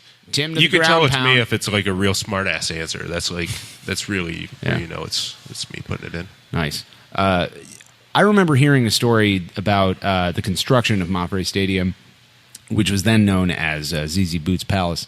That there was some sort of instance or some sort of happening where they had to redig the dirt under the playing surface deeper than they wanted to, and it kind of resulted in That's better. news to me. I've never heard that. There was some sort of like construction company thing where like the water, and I'm very scientific about this. Good thing This you is know great. all the details of this story. Confirm or deny? Neither. Okay. Yeah. I respect that. Great talk. So how was your weekend with Rock on the Range? Were you there the whole time? I wasn't there the whole time. I worked the late night shift. I'd come in at like 2-3 in the afternoon and work until 2-3. What is there for you guys to do during the event itself? Spread straw on the landscaping grass. Okay. You'll see that next week if you come to the game. Yeah. Landscaping grass looks terrible. Does it? Straw keeps the grass somewhat walkable. Is that something that you guys worry about? The landscaping? Yeah. Yeah, we want everything to look good. So, huh? I never thought about that. Yeah, the east side looks absolutely terrible right now. I think everything else will bounce back pretty quick. But yeah, we want the whole stadium to look good. We're in charge of everything between Lamar Hunt, Black and Gold, and Velma Drive. So we want everything to look good. So Did you find yourself walking around during Rock on the Range just like eyeballing specific people who were like actually like actively fucking with your field? I'm like, no, don't do that. Don't do that. Like you're a chaperone at like the worst field's party covered, ever. so you don't think about that too much. You walk around and you make sure that no one's messing too much up too crazy. But yeah, you do a lot of people watching around. Like you sort of hover like a protective parent. Yeah. I see what you're saying. Yeah. We do that a little bit, but I mean, honestly, Rock on the Range is a cool event. So to see that many people in a stadium on the field and know that when we take it up, it's going to look somewhat okay. We mentioned crazy. this off the air. Morgan and I were looking because Frankie was here before and showed us some of the pictures from Rock on the Range. And as I was saying to you to Jordan during the break, had it not been for the shots that included the scoreboard, I would have had no idea what stadium it was. Like I would have been like, oh, that's a concert at a stadium somewhere. Yeah, like it's not the place that I'm so used to going week in, week out. And seeing, like, because I've played Nordica Cup before, I've been down at field level, and it's not a, you don't get starstruck being down there like, oh my God, I'm sharing the same field that everyone else does. But to see the shots from the bird's eye view and the helicopters and from the upper stands and everything, and just see the mass that's gathered, and then to know that within 10 days later, you're not going to know the difference to. When Crew SC's back in town. At least it's 10 days. I mean, a few years ago we had a game on Friday night, which most people hate. Geez. But yeah, how is that bad. for turnaround? The turnaround was crazy. It sucked, but you have a game on Friday night. That means you have the weekend off. So I was okay with that. Now, obviously there are situations in soccer games where somebody goes into a ball hard and they tear up a bunch of turf. You kind of expect that as a worst case scenario. But from I want to hear your thoughts on the fan events, because I have to imagine this is kind of a battle between you and Clark Beacom, or as he's known as Tiberius, Crew Cat Killer, right? Also. A feline murderer. Murderer is what we call him. So a big pull to the season ticket members would be, play on the pitch, right? Like Nordica Cup, we're going to do some pickup. I'm sure if the front office had their way, it'd be like, hey, we're going to do fucking pickup here every Sunday. And you probably have to push back a lot. So what's your worst case scenario from like a fuckboy like John Zadar getting on the field and just slum it? I played a couple games, and then once I was knocked out, I had a shovel. Yeah. And I just went to town. I always carry a shovel when I play soccer. Yeah. Right. And I stab the ground and I say, this is mine. Well, how are you supposed to score if you don't, just shovel the goalie? I literally have no idea. Yeah. I shovel him and then I don't know how Ola does it. So what's your worst case scenario from like a fan's participation on the field perspective? Man, I don't know. Fuck boys like John. Because rumor has been the last year or two that you guys, don't want to do Nordica Cup anymore because it ruins the field. They're blaming us? Yeah. Well, no, specifically what I've heard is Greg, not you, but Greg Benson. Coach. Yeah, Greg fuck Benson. Nordica Cup, and which I understand, I guess. I get that. I think as a groundskeeper, definitely, it's not lost on me that fans want to be on the field, and it's definitely valuable, and we want you guys to be out there. At the same time, we want the players to have the best possible pitch. And to be honest, honestly, John, you're going to take out more of a divot probably than what Ola's going to take out. So how much of an impact does it have when we spend, whatever, we get there at 9 and we leave at 2? The next day you walk in and going, oh my God, it's a nightmare. It's more of an area impact. So like where the goalkeeper stands, that's going to leave an impact. It's not going to, at the end of the day, you guys in Nordic Cup did very little damage this year compared to years past. So good job. Good job for you guys. Yeah, a lot of people are saying I'm a lot better than I used to. Yeah, I think you're getting better. So. That's the word on the street. Scouts are in the stands. But it's definitely a give and take balance of making sure that we get everybody taken care of, but at the same time we don't compromise the playing surface for the Columbus Crew games because honestly Columbus that's Crew what the SC. stadium's there for, and we want to make sure that everybody has a piece of it. But at the end of the day, we're allowed to take pieces of it. Wrong word. Jordan, are you writing this down? You should probably give that one back then. Tell John. CSC that we're allowed to Shit. dig up the field. I've been using it as a blanket at night. I sleep on a grass at home that I took from the stadium. My name is John Zadar. That's you. You sound like that right now. I know.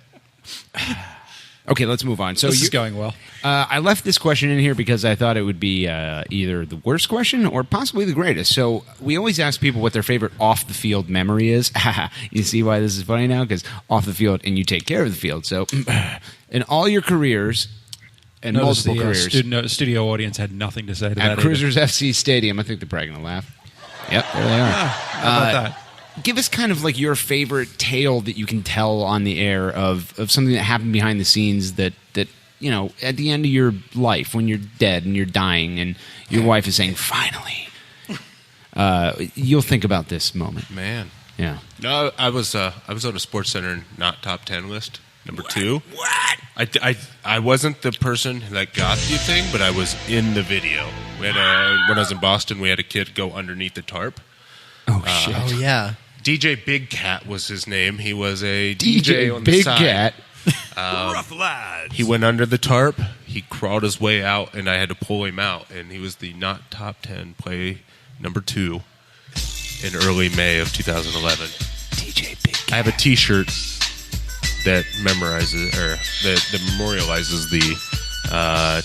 Is this that something moment. we could find on YouTube? Yeah. Oh yeah, it's Really? on YouTube. Yeah. Oh, nice. I think I remember seeing this when it happened. Yeah. Yeah. I'm in a blue coat. I lift him up and out of it and pat him on the back and send him on his way. Now, did you say it was a kid or a DJ? He was the guy who worked for us, but he's also a DJ on the side. So Oh man, he wears a lot of spun different the hats. discs on a Friday night. I'm a child, That's but I'm nice. also a DJ. He's I'm a child DJ. He's a college DJ kid Crazy Cat. that like to party. So Nice. Oh well, that's pretty good. You got any off the field memories from Cruisers Palace? no. Probably a lot that you can't talk about.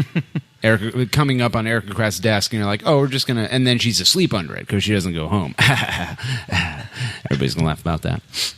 Nope, we got nothing. Nah. She texted me and said, "I showed Artur the banner you painted," and he said, "Haha, yes, I am very happy." His English is flawless. I was going to say, wow, he's really learning. Yeah, that guy. He's my guy. I mean, that was what I want. I wanted him to be very happy. It's better than the English of most people in the Nordica Facebook group, to be fair. But. Oh, shit. Boom, roasted. I don't know how they come back from that. So, second to last question we're going to ask you is, what does the crew mean to you? Good question. Besides a paycheck, obviously. What the paycheck is. Do they deposit it straight into your PayPal Straight account like in. John and I? Not PayPal, but No? straight into the bank account, to which my wife then takes and What a makes bitch. sure That's why we buy don't some have good, wives. Good Yeah. stuff from Target. Yeah, that's why I'm There's a breaking lot up of with good him. stuff at Target. There is. In her defense. There is. Yeah. It's true. It's a fact. Is that right? Yeah. Okay. Got to check that place out. Never heard of it, but back to you. Anyway, yeah, no, I've worked there since 2006. I absolutely love the organization. I wouldn't have come back in the first place in 2012 had I not. I just told Mr. Jordan Inke earlier today. I think I have the best job in all of sports. So. Oh, sorry, that plays automatically. You mentioned Jordan. Accidentally. Gotta watch out for that. Accidentally hit. Yeah. Okay, so before we get you out of here, before we move on to the AGS attack question, since we are now officially sanctioned by Tim Miller, who is the number one soccer boy for Crew SC. Thanks, Tim. Hashtag thanks, Tim. Who would you recommend us reaching out to next to be the next front office interview? Good If it could be anybody. Good question. I honestly, I think the best person to reach out to in the whole organization is maybe the electrician, Corey German. No. Who, as I left tonight, That's not happening. Mr. Jordan Inke was giving him a compliment, telling him, thank you for Rock on the Range. It couldn't have happened without you. And his exact words to me were, there wouldn't be music without me. So No, that's not happening. We're not having Corey on. Nope. That's not. I'm never. No, he's not coming on here. I've had too many awkward conversations with him one-on-one in my life. I think we should have Corey I think on. that's all the more reason to have Corey on the show. I mean, if you want to have fucking Tim, if you can be Dom swayed. Tiberi on, Corey's coming Hashtag on. thanks, Tim. You were not supposed to know about that, John. I feel like. I saw it, you asshole. I feel like Corey needs to come on the show. Nah, no, probably not. He probably doesn't have time. He's going to be setting up like. Jordan, why don't you give me Corey's contact information after the show? No, I and wouldn't we'll do just that. Get this set up. Corey, delete your account. Cruisers Yeah, FC just, / Hot Deals. German at Columbus Crew. Now, can we get him to build some more shipping container bars, possibly? And he won't have time to come on ACES Radio? Yeah, can we get first of all, Jordan, are there enough shipping containers in the world for as many bars as you guys are trying to fucking build? Phil Goldfart needs to just delete his account. Phil Goldfart? Yeah, it's all his fault. We're going to get you out of here after this question. And Weston, I know that you've been looking forward to this one. You've been given a lot of thought, and that is, how can user AGS attack be stopped? I would put him up in the top of the scoreboard. Right before the next scoreboard fire. Set it on fire? What? That's such a good idea. Why didn't we think of that? 47 episodes? Why has nobody ever thought of this? Burned to death has never come up.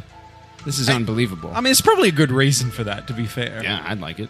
I mean, good things happen when our scoreboard catches on fire. I don't even know who this guy is. I mean, That's true. I mean, we got a new owner the last time that happened. Whose fucking kid is this?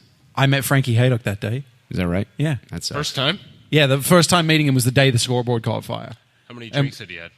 Who even knows? I don't remember because I don't remember how many drinks I had either. Okay. So, yeah. All I remember is taking a selfie with him and then immediately turning around and going, "There's smoke coming out of the scoreboard. That doesn't seem normal." That was it. That was it's getting hot in here because the scoreboard's on fire. Right, of course. I always love it on like Big Soccer or on Reddit, on the MLS subreddit, and people make fun of us for our scoreboard catching on fire. We're like, this is one of the best days of our franchise history. So delete your account. We got a new owner. We won 3-0. We got, a guy walked into our stadium, turned around, and it was on fire, and he's like, "I'll take it." Like, that's one of the best things that's ever happened to us. Fan-fucking-tastic. Want to thank Weston Appelfeller for stopping by the program. First front office employee. Maybe the last, by guys. Tim Miller. Hopefully it went well. Quite possibly the last front office employee. Love it, guys. Tune in next week for Corey. Sweet Jesus, if you've enjoyed the shit ordering segments 1 and 2, we're coming back on 3. Your hot takes, ACES Radio. Hot, sicker than your average. Down like goose and I'm fly like Maverick. With a savage attack in a mouth like a mash. Spitting fuego, homie. It ain't tricking if it's magic illusions. Indubitably juvenile. My crew can do it and we do it well. Rock around the clock all across the nation. Got a lot of sky miles and a reputation of making earthquakes every time we land. Cause stopping ain't an option or a part of the plan. Fools get to filming while I'm running on jet fuel. Now pay close attention cause I'm ready to let you know what I'm all about, child. I got that style that you come to love. And I'ma stay fly till the day I die. Spitting fresh to death from above. Get it, David F. Man. You don't stop. David. You don't stop. We came to rock it till the city takes off. Mr. Captain. Yeah. I'm an ace pilot. Yeah. I wanna spin my wings and fly. To all my people in coach. Yeah. And to my first class folks. Yeah. We'll show you how to scrape the sky. Yeah, baby. Ignorance Launch, Shitlords, Brian Allen 87, John Clem in Federal Penitentiary. And all you shitheads listening on your iPhones, you've made a giant mistake by sticking with us from segments 2 to 3, episode 47 of ACES Radio. I remind you, as always, this is a Buffalo Bills and a Buffalo Bills podcast. Only Greg Benson. How's it going? It's going great. How are you? Fantastic. How'd you enjoy that last interview? That was actually pretty good. That was actually pretty good. Although it is regrettable that some of the hottest takes were saved for between segments. For real. Yeah, we did have quite the conversation off the record. Yeah. We should have been streaming on Periscope the whole time. They actually asked that when you walked out of the room. They said, "Is anything live here?" Like, as soon as they realized the coast was killing it. and All right, now we can talk about what really happened. God, those front office lackeys, they're just so good at what they do. All I can say is if you're going to buy underwear, make sure it's got boner retention technology. Yeah. Yep. And use headbands to keep your penis Yes. attached to your leg. Headbands, bandanas, whatever you got laying around. Yeah, wrap so that to dick speak. up. Wrap it up. So I walked in the middle of that conversation. What was that all about? That was it. Apparently a guy in Boston, I think it was, who had a hard time keeping the PFGs inside the pantalones. He had a hard time not getting hard, apparently. So he was just would like wake up and before putting his pants or whatever on for the day, he would use a headband and Take run his it up dick. the left side, his left leg, and then tuck his dick under there. Like his dick is so huge that he needs to. We didn't go into it. Apparently, he was packing some door. I just don't see how that's going to hold you. If your dick, I mean, if you go flaccid to erect, I don't think that's going to hold. You it would in think there. the pants would hold it more than like some just like one would think elastic band. One would think. I guess we may never know. I mean, if you're out there listening, dick band guy, please, Pedro Martinez, get in touch with us. We'd love to have you on. I'm gonna make a prediction for next week's show from user Dickbag. from user Pedro Martinez, giant dick. You think it was Pedro Martinez? It probably with was. 3 upvotes. I'm guessing it was. John, what if I told you there was a cure for the scourge that is inconvenient erections? I would say it's definitely the dick band. That's right, John. They say the only cure for the scourge that is inconvenient erections is dating Pam. And hot takes. Nothing is impossible. Make your dreams come true. And now, an ACES radio exclusive. The battle for the grand prize. Hot takes from the massive. And you're not going to stop there. We got the grand prize. Hot takes from Twitter. He's heating up. Hot takes He's on fire. from you. Yes, you can. No, you can't, Walter. Yeah, I totally can. No, you can't. Yeah, I totally can. I do it. Watch you die. Watch you die in the dumpster caster connection. And yet here I am. Welcome back, ladies and gentlemen. Another edition of Battle for the Grand Prize. Reread your hot takes. And you are like happy about that or something. I don't know. This is my first week as a crew fan, John. What are you just doing? Taking a picture? Maybe. Are you going to tweet at Justin Merrim? Who even knows? Fucking turncoat. Turncoat. Yeah, you and Drew You Carey. invited Dom Tiberi on behind my back. No one can prove that. You tweeted it. Did I? You said don't let Zadar know. You were smart enough not to tag the Aces radio thing in it either because you knew I would get the alert from that also. I feel like that was probably Angela Porter. And yet, she's been taking over people's accounts lately. your Twitter account is public, though, yes?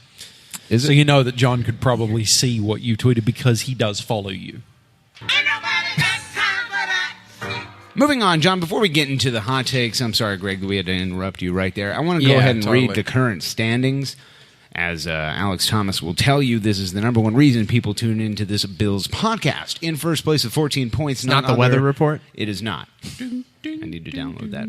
Lord of the Shits with 14 points. Good to see Lord of the Shits on Sunday here at Zabber Brewing Company. Was it? Yeah, he was here. He was a good guy. Yeah, he was. Yeah, he got arrested. After we were left. here. Yeah, it happened while we were here. Why? Drugs. In second place, Hired Ballerina with 13 points, followed by Phil Golfart with 11. Mbwani2 Bootylicious alone in fourth with 10 points, followed by Setting the Table, the big mover last week, moves all the way up to fifth place with 8 points. Underscore Ken follows in sixth with 5 points, followed by Pippa Nips, Hug Me Shaven Organ, Alex Thomas, and Metric Conversion Bot, all in seventh place with 4 points. I love the Metric Conversion Bot has 4 points. They're coming. Greg, you just get ready for it because it's happening. I'm sorry, who am I again? I have no idea, Walter. Fuck a duck. Buttle Surfer, Krushmak.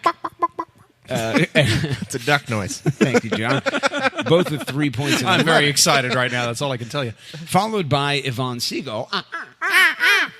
The crew pad, a.k.a. Patrick Morg, Mike Hudson sucks, he sure does, AGS Attack, Pamela Lynn Hughes, Steve Abreu, Darling Thief, and sadly, none other than Greg's ass. All in 13th place with 2 points. The gaggle fuck is as follows. Bob O'Shaughnessy, Dave Edinger, Dirty Slut Pam, John Burkle, from user _91, Iscariot, DH Goat, Aces Reflection, GCG Bag Tyler, Hey, Free Sandwich, Hansy Locknane, The Real Chris Doran, and The Ghost of Stern John, all tied 21st place with 1 point. Bringing up the rear, Greg, and getting the bulk in 35th place, Darby Schnarfus. With what, 0 points? 1 point. Oh, 1 point. Yeah, Darby Schnarfus. So isn't he tied with all of the other ones? Yeah, that's what you said that like the 18 people before that had 1 point. Moving the fuck on.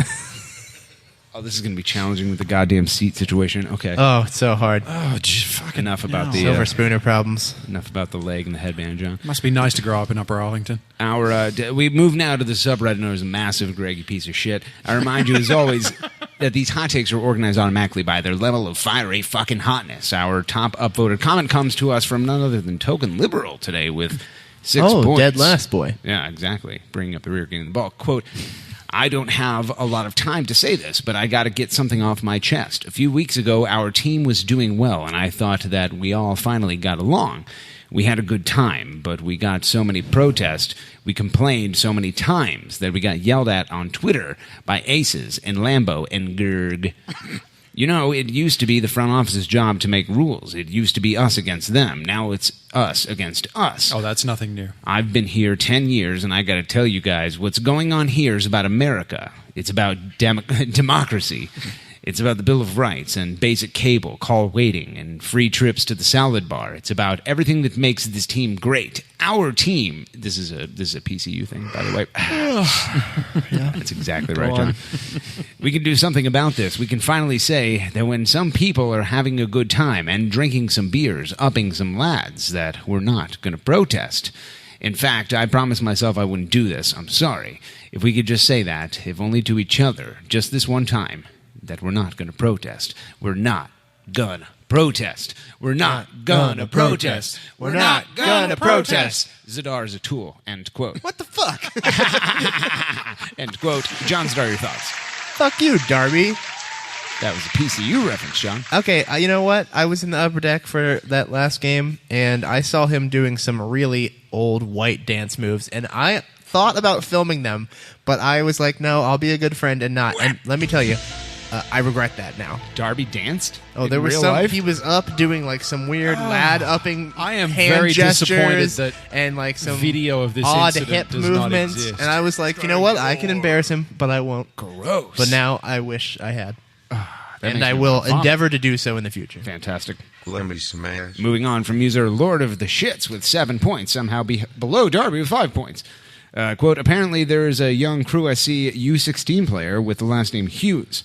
After reviewing his list of seasoned infractions, there's no question whose fucking kid is this. Whose fucking kid this is, right? This is, yeah, that's what that is. Despite being corrected, he often calls his teammates mapanches. Hughes asked if they could swap the post-match orange slices with being fed drinks and getting laid. He refuses to play without a 5-minute player intro.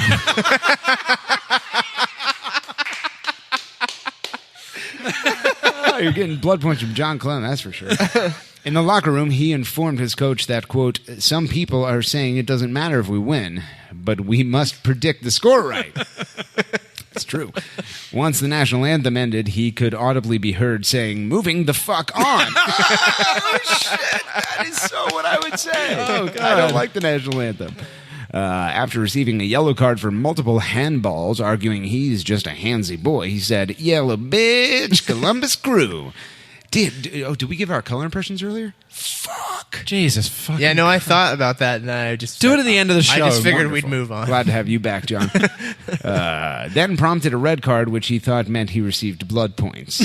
After his ejection, he changed into a gray T-shirt and made his way to the parking lot where he was heard mumbling that he's more of a basketball guy anyway.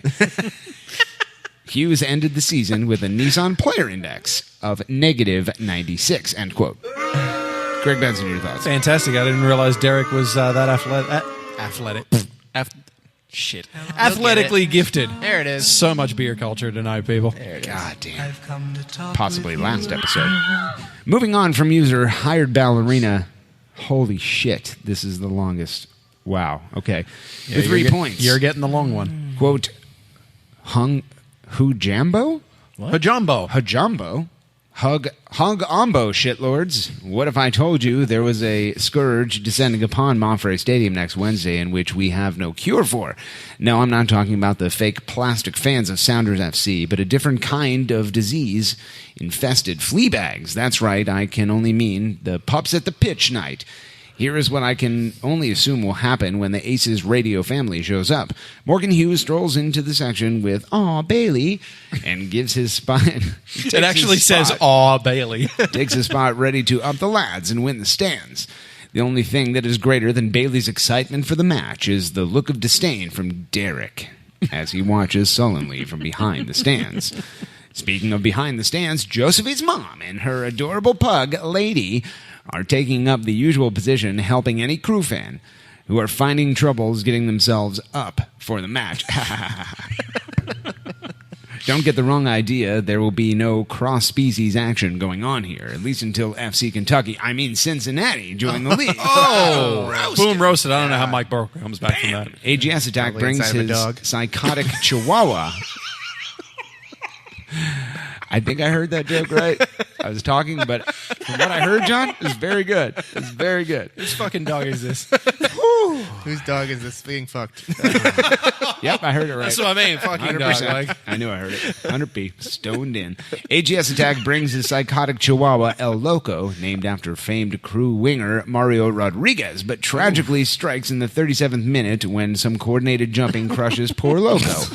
To literally less than nothing, much like an AGS Attack hot take on Reddit. Oh. God damn it. Fucking vicious. That's how AGS Attack can be stopped. You've literally killed him. Chris Doran and his bull mastiff show up without saying a word. Pam and Bailey immediately excuse themselves and aren't seen again until later that night. Chaz does not notice. How dare you, sir? John Zidar shows up in the 15th minute because he was late picking up his mother's female Pomeranian. Morgan is upset at John's tardiness, but John responds, "It's a fucking show dog with fucking papers. You can't board it. It gets upset. Its hair falls out. Fucking dog has fucking papers. Over the line." Sadly, the linesman misses yet another out-of-bounds call at Moffrey. Fake Katie Mitchell jumps out and stabs the poor pup, officially adding to her spreadsheet of bitches Katie Mitchell has cut. This hot take is already too long, so insert your favorite Greg Benson / dingo joke here. Hashtag, of course. where my dog's at. Hashtag, I do not advocate stabbing dogs. Hashtag, unless they are from Toronto. End quote. Fake Katie Mitchell, your thoughts? Katie Mitchell, everyone. First of all, I love dogs. Is that right? Yeah, they're cute, and I would never stab them. Oh, yeah? But Have I you would given it stab thought? a bitch. Oh, you have? Okay. How many bitches have you stabbed since Oh, last like we heard from you? fucking, like who even knows? Like 8, 12, like You should figure that out. 37. You should look into it. The police said they know. They do. They told you. Katie Mitchell, everyone. Thanks for stopping by the program. Moving on from user. Before we move on. Okay, Greg. Response from user dirty_slut_Bailey with one upvote, quote, "How dare you," end quote. Oh, your poor dog. Please, no. He's a baby. I gave birth to him out of my butthole. Moving on from user Phil Goldfart with 2 points, quote, "I'm Probably explains totally his kinks. not crying in Moffrey Stadium parking lot because I fear my supervisor. Nope," blinks twice. "I think I must have the same kind of water bottle as the wet boy because it just leaked all over my face." Speaking of unemployed crew fans, can someone tell Seagull I need a hug? Frowny face. Hashtag Brandy Locknane. Hashtag lock on the range. End quote. What the fuck? What the fuck? I'm very confused right now.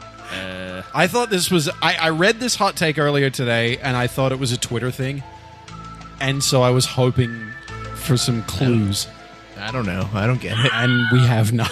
Okay. Moving on from user Ghost of Stern John with 2 points, quote, "With the recent National Soccer Hall of Fame announcement highlighting Cruiser FC dignitaries such as Razblef, I thought I would give a cross-door and long look at potential nominees for ACES Radio Hall of Fame."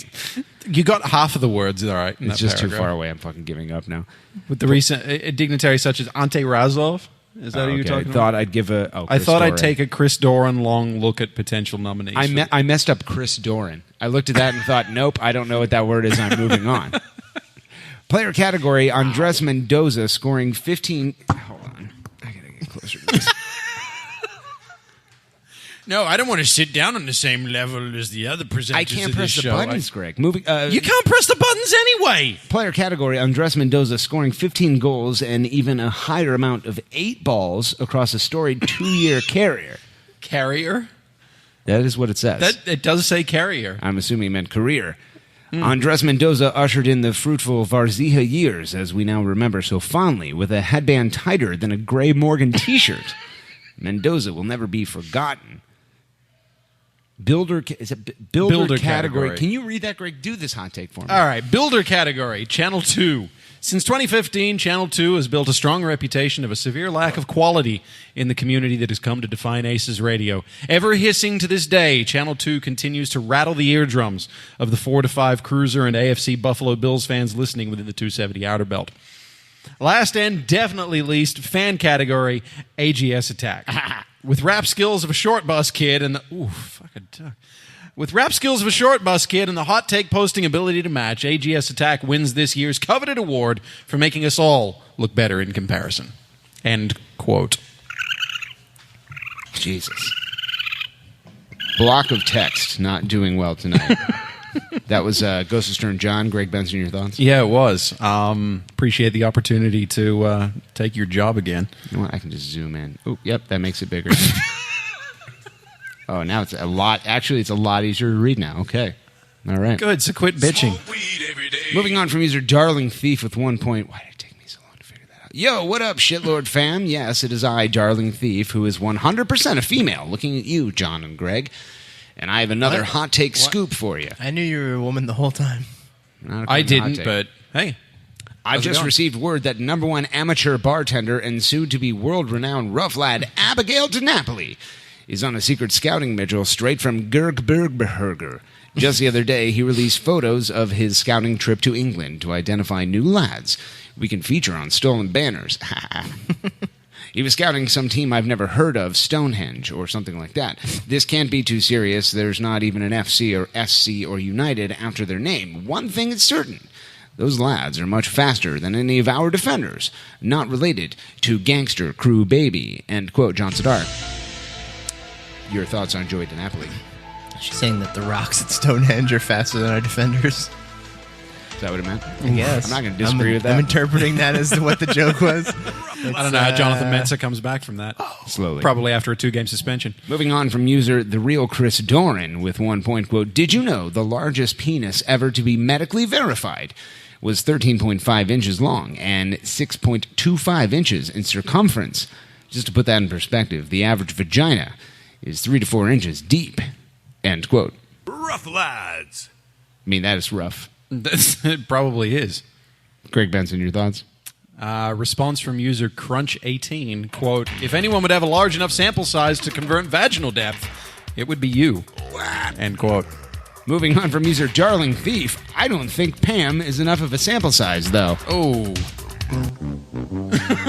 Joke's on you. Everyone knows Pam is a slut. Add tricks on you, Morgan, I believe is the expression. Tricks on you. Sorry about that. Moving on, last hot take of the evening from user DH Goat, quote, I was reading Harry Potter and the Order of the Phoenix to my daughter last night because I'm a good dad and discovered that giants refer to their chief as the Gurg. Thought you might like to know. Hashtag up the finches. Hashtag goldfinches for life. Just do it! John's your thoughts? I wasn't listening. Yeah, I figured. I like the fact that there was an up the finches immediately following an up the inches. That's because it's Dave Hageman. 77, a.k.a. DH Goat. DH Goat. Hey, John, what do you know? That's the end of the hot takes. Thank God. That only took, and I only kind of fucked up one of them. No. A lot of people are saying that I didn't fucked up a couple. You did fuck up a couple. A lot of people are saying that I discovered the zoom function on a computer. Yeah, the fact that you didn't know you could zoom into an internet browser is at the age of, what are you, 42? I just became a computer fan. Kind of sad. Just became a computer fan last week. Reminders always, don't heart that on Periscope. Everyone knows I'm the best reader in the game. Let's give away some blood points. John Zadar, the wet boy. I just have one. You have one single blood point to give away. Has claimed it. Lord of the Shits? Yeah. That was the Derek stuff, right? Wait, what is Lord of the Shits is again? Something about more of a basketball game. It's me playing for the U16s. Yes, that one. Yeah. All right. Lord of the Shits gets a point. Greg I Benson. really like the dog one, though. But yeah, I bet you do. Lord of the Shits gets 1 blood point for me. I'm assuming it's 2. Yeah, you have 2. Okay, right. So, Lord of the Shits is going to get 1, and I don't even know what language Hajumbo is. I'm assuming like Swahili or something. That's not Australian? No, it's not fucking That's not Australian. a bush word or something? No, it's not a bush word. And even if it was a bush word, I don't know, because I grew up in Sydney and there's 5 fucking million people there. Anywho. I'm very confused by Phil Goldfart's. Token liberal. Token liberal? Yeah. God, if there was a day to do hot takes, it would be today. Yeah, Because no my kidding. 3 points. Yeah, right. My first blood point goes to Token Liberal. Yeah, because I had to think about that one. For the PCU reference. Now I understand what his tweet at ACES Radio today on Twitter meant. Still not that funny, but no one else is in this competition, so you get a point because... Well, he's no longer bringing up the rear or getting the ball. It's okay. Darby's used to only winning because no one else is participating. That's literally how he got your No, job. that's not it. Yeah, exactly. Yeah. There it was. John was just late one day. We're like, Darby, you want to fill in? Fuck it. Hired Ballerina gets a point for sure. And, I mean... Even though he said your dog was going to get fucked.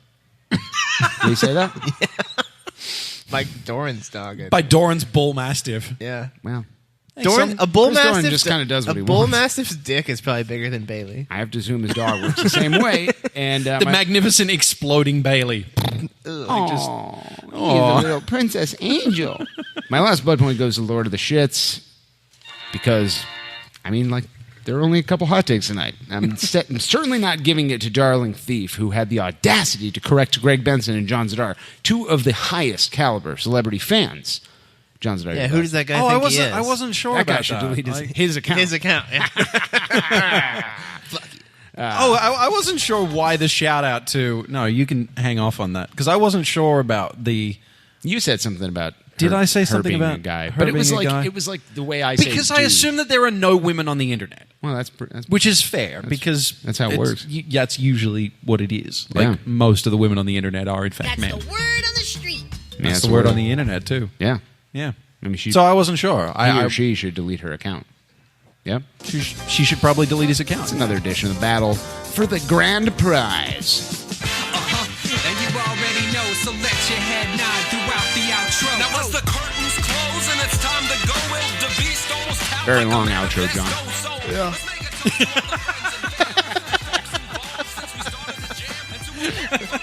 That's perfectly timed right there. I didn't even know you were yawning.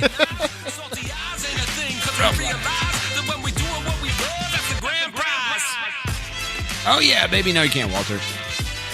This is the end of the segment. You can't do it though. I watched you die. I just did. Do it, Walter. Jesus Christ, Glenn Tennis. Take it easy. My God, that guy's just all over the place.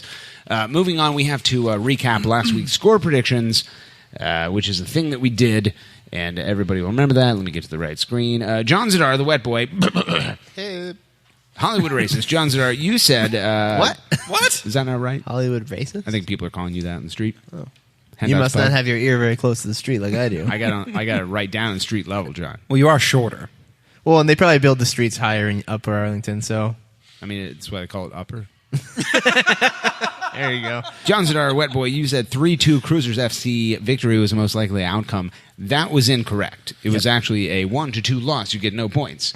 May God have mercy on your soul. Greg Benson, the Hollywood racist. You said also, mimicking John Zadar, that a 3-2 victory. To be fair, he mimicked me because I went first. I listened to the episode this morning, and John talked first. So your suspension has I don't been think upheld. so. I'm pretty sure Absolutely Greg said did his not. first. You've been suspended from Master Report. Anywho, moving on. Oh, Greg, you said what am I gonna 3-2 do? victory, most likely outcome. That was incorrect. It was a 1-2 loss. You get no points. May God have mercy on your soul. I don't believe in God, Morgan. You know this. Love that joke. Great to have you back. Morgan Always. Hughes, number one, Hansy boy. You said it was a 2-2 tie. That was what's going to happen, and it was very close to being true. That actually was, a lot of people are saying, that was, the outcome in your heart. That's what happened. Everyone who watched it was like, that's a tie. As it were, you get no points. May God have mercy on your soul. Moving on to the overall standings. In third place, the wet boy, John Zadar, 5 points. It's not very many. Nope. In second place, the Hollywood racist, Gregulator 614 with 20 points. Greg Benson. Yay. And in first place, the continuing champion, number one, Hansy boy, Morgan Walter, Hughes. the raccoon. Where's the thing? Yeah, Brian Allen 87. Alternating claps. What do you have in your mouth? Fucking like cup. Gross. And look, that looked like something else. What happened here? Oh, the song ended? Yeah. All right, fantastic. It doesn't go very long. It doesn't, as it turns out. You usually push it 2 or 3 times. How many points are you on, Morgan? Oh, here we go again. Great. Right now, 87. You guys still aren't clapping in unison. Oh, the Capos are going to be pissed when they hear about this. I don't make any noise when I clap, and I'm still on time better than you. Sportsmen's. I watched you die. Moving on, Cruisers FC have a game tomorrow night. I think this is our first pre-show of a game, which is tomorrow. Is there going to be an ACES match day tomorrow? 3-2-1. Separate podcast? Massive match day. Between Walter and Kyle.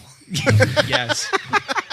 You probably get more people listening Nathan to that. and Chris. Trash lads. And that's the end of the show. It's just the intro, Kyle saying trash lads, and then the outro. Oh, Lord Guillermo's people say. Can you edit that and put it on the feed tomorrow? A lot of people are looking to tune into that, John. Cruisers FC take on Toronto FC, terrible fucking club who deserve butter, tomorrow at BMO Field. Fucking weather report. God damn it. Should probably play that. Yeah. I got to download it first. Oh, great. You sure you weren't drinking the Oh, there it is. barrel-aged Vertigo again tonight, Morgan? I may have been. He sent it to me before the goddamn show, too. That's when he has to. If he sent it after the show was over, it'd be too late. You just assume that when Alex turns up for segment 1, that he doesn't have to send you anything. He's just going to stay for the... Because where else is he going to go? Why would you ever assume that? What else is he going to do? He's literally never been here for Besides an entire that, show. Morgan. Yeah, absolutely. In 3, 2, 1. Clap. Clap. Good, the song's back. Game day forecast, week 13. It's the remix. Columbus Crew SC traveled to Toronto for a rare Friday night game. The Trillium Cup hangs in the balance, and 3 points brings it home. Temperatures for the 7 p.m. kick will be in the mid-60s, with a slight chance of rain. The team returns to the Tiny Demon Fortress Wednesday night to fight and win against the Seattle Sounders. The 7:30 kick should see temperatures in the mid-70s, with winds out of the west.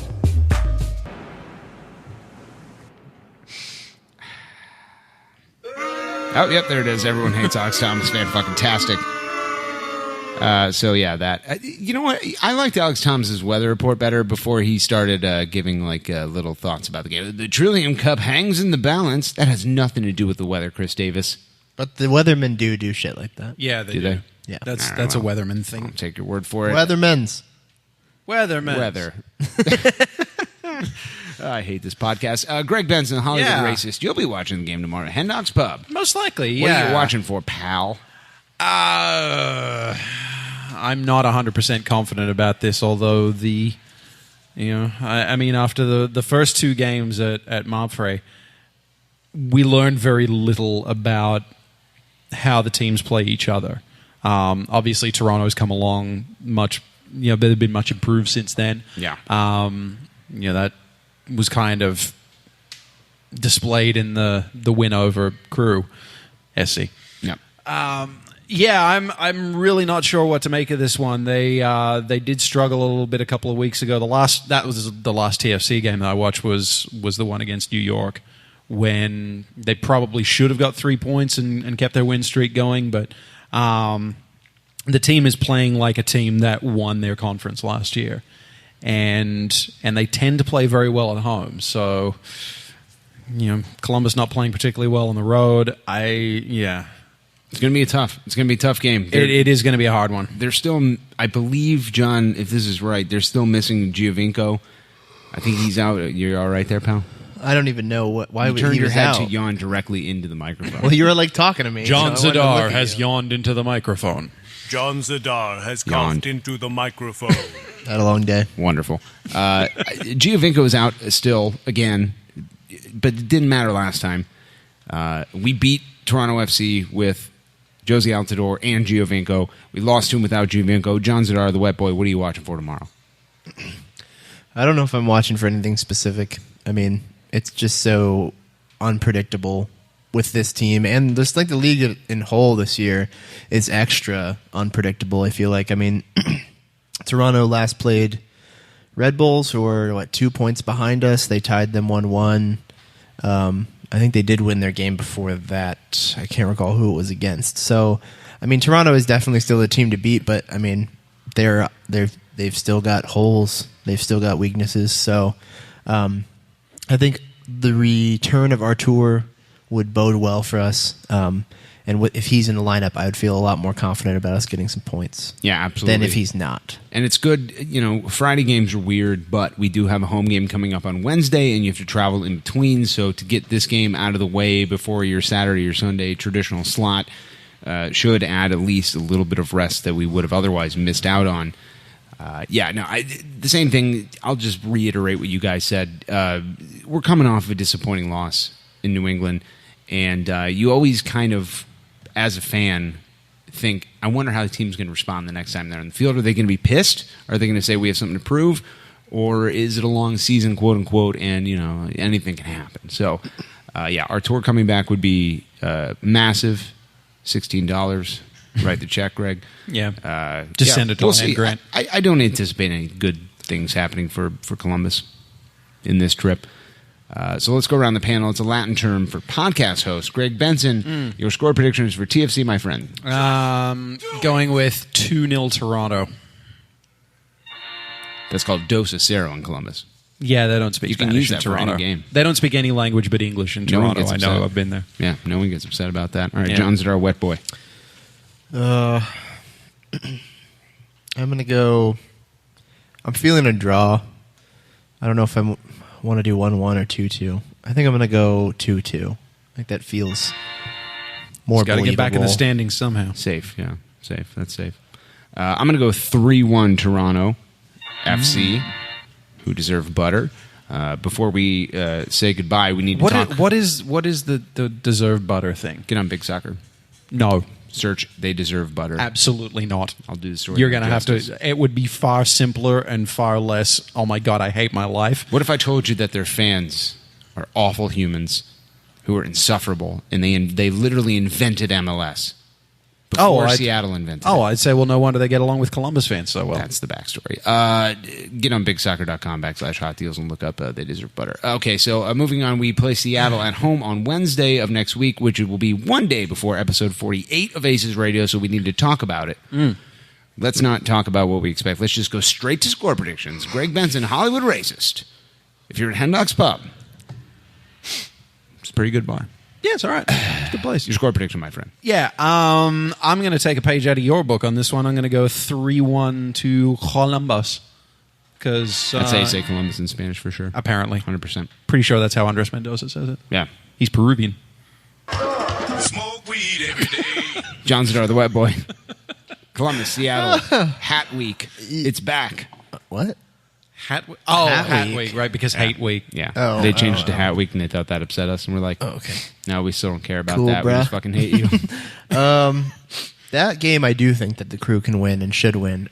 Seattle's, I believe, got less points than we do. Worse goal differential. Indeed. They've not looked very good.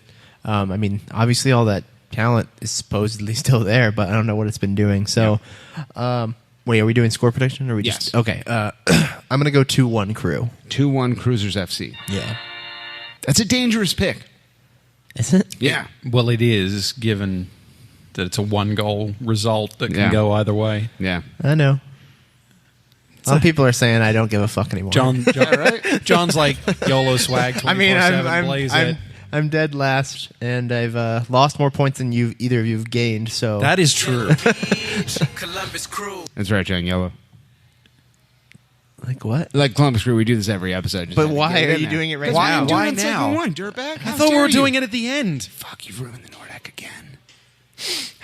My prediction for Cruisers FC, Seattle Sounders FC, the Fighting Capos, the Fighting Winds, going to Europe in the summer, Greg, learn how to capo. 2-0 Cruisers FC. 2-0. Yeah. I can't wait to get a 2-1 result. It's going to be great. Can't wait to get a 3-1 result. I mean, I'd be all right with that, too. You watch, it's going to be like 4-3 or something.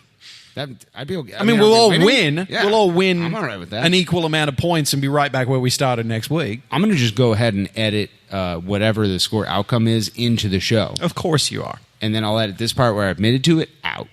And then John will take a screenshot of it and text it. Say that again into the microphone, Morgan. No, I cannot. Yeah, I didn't think so. How dare you. Is it making you uncomfortable to know that at this point in the night, Justin Merrim has seen it? I don't know. He's seen it before. I don't like getting tagged with him in things. I know. That's why I did it. I've never enjoyed that. I just imagine all of the Merrims just, they're somewhere in Metro Detroit and they're just like, oh, it's happening again. God damn it. But that's a good thing. I'm cool with you it people was a now. sweet picture you made of him being a handsy boy. Wait. What do you mean, you people? Merrim people. Iraqis? Mermaids. Are you a racist? I'm all right with Iraqis. I'm going to go on the record right now. I like Iraqis. No, the Merrims invited me on their murder boat, on their podcast. Their murder boat. No, Come on our murder boat. They do have one of those. We I've won't heard that. murder you. I read that on Big Soccer. They what they invite you on? the day It's of just a name. the day of MLS Cup. We were walking back from like the Timbers Army. Yeah, and, I remember that. And I was talking to these people that had this big RV, and I was like, "Oh, dude, that RV is fucking sweet, man!" Like that was them. Well, yeah, and I didn't know it, and they're like, they know it was you? No. Oh. And they're like, yeah, we drive down here every game. I'm like, every home game? That's crazy. And like we were just talking, they're like, come in, check it out. I'm like, oh, okay. So I'm like following this guy onto the RV. You just followed a strange man into an RV. Well, no they're all big crew deal. fans, we're all family members, whatever. And then I see on the side there's like this sticker that says like Merrim number 9. And as I was taking my first step up into the thing, and I was like, oh, hey, what's the sticker? And they're like, oh, just Merrim. He's our son, or like our cousin, or our nephew. That was it. And it was like a whole thing, an RV full of the Merrim family that I almost walked into. And You didn't go in? No. What was your excuse? Because they were going to ask me my name? No, no, I know. I know why you didn't go in. What did you tell them? I said I had to piss or something. I was gotta- like, as it turns out, I'm having diarrhea. I'm going to shit myself right now if I don't go. I think they're like, you can use our bathroom. I'm like, no, fuck you. It was almost like, Damn you, nice people. yeah, they honestly would have done nothing, but I feel awkward because I've roasted their son on the internet for 7 years. Yeah. It turns out that he's one of the best players in franchise Undeservedly history. so. Come on. Justin Merrim is going to be in the Circle of Honor one day. Oh, God. I cannot wait for that day. You know that's probably going to come, right? I think I'll be out of town that weekend. And if you're lucky, maybe you'll be dead. Yeah, I'll take There's that. probably a lacrosse tournament in Upper Arlington that weekend. That I Morgan has didn't to play be at. lacrosse, Greg. I grew up in the Golden Ghetto on Swansea Road. But you got to support you got to up your lads. Oh, believe me, I've been upping lads all day, sir. Yeah, we can tell you got your dick band on. You don't wear it on your head, John. You wear it on your head. What's GCG Bag got going on this weekend, John? Who could even know? I mean, you should. Yeah, well, they don't tell me, so. They'll be here tomorrow at Zabra Brewing Company. Well, it'll be too late at that point. The show will have already been posted. No, I'm going to post it tonight. No, I can't ask them tomorrow about what's happening Wednesday if the show is right now. Text me and I'll edit it into the show. 3, 2, 1. Clap noise. Greg Benson, you doing stand-up anywhere, pal? Yeah, actually, I'll be at Shrunken Head and Dick Bands for everybody. Nice. Go to shrunkenhead.com/hot deals /Dick Bands. And get your Greg Benson stand-up tickets. Dick Bands is about to be added to the Inside Jokes page. Thanks to everybody who showed up to the recording tonight. Store. Weston Appelfeller, Jordan Enke, Brian Allen 87, Oliver with an Italian last name too hard to say. On behalf of Blood, Urine, Spit, Salavia, Foot Golf, Larry Turd, and the dead rotting corpse of Kevin Burns, it's episode 47 of ACES Radio. And all Lord Guillermo's people said... Do you think that Sean Bands owns like an offshoot brand called Dick Bands? Yellow Beach, Columbus Crew. You happy, John? Does that make you happy? We should just stop now. I don't want to do Yellow it like what, Morgan? Yellow like the dick color band. of my dick band. Oh, what a rare treat it's been indeed, ladies and gentlemen. 3, 2, 1, clap. Oh, Walter the Raccoon has the microphone. Oh, shit. If you ain't wearing dick bands, I can't fuck with you.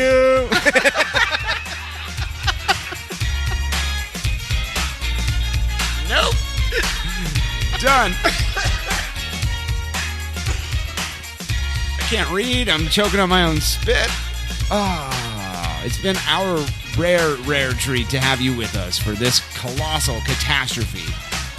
Episode 47. We'll see you next week. Go Crew. Beat Toronto. SC.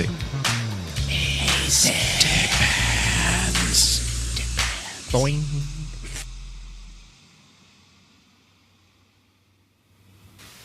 You're still here? It's over. Go home.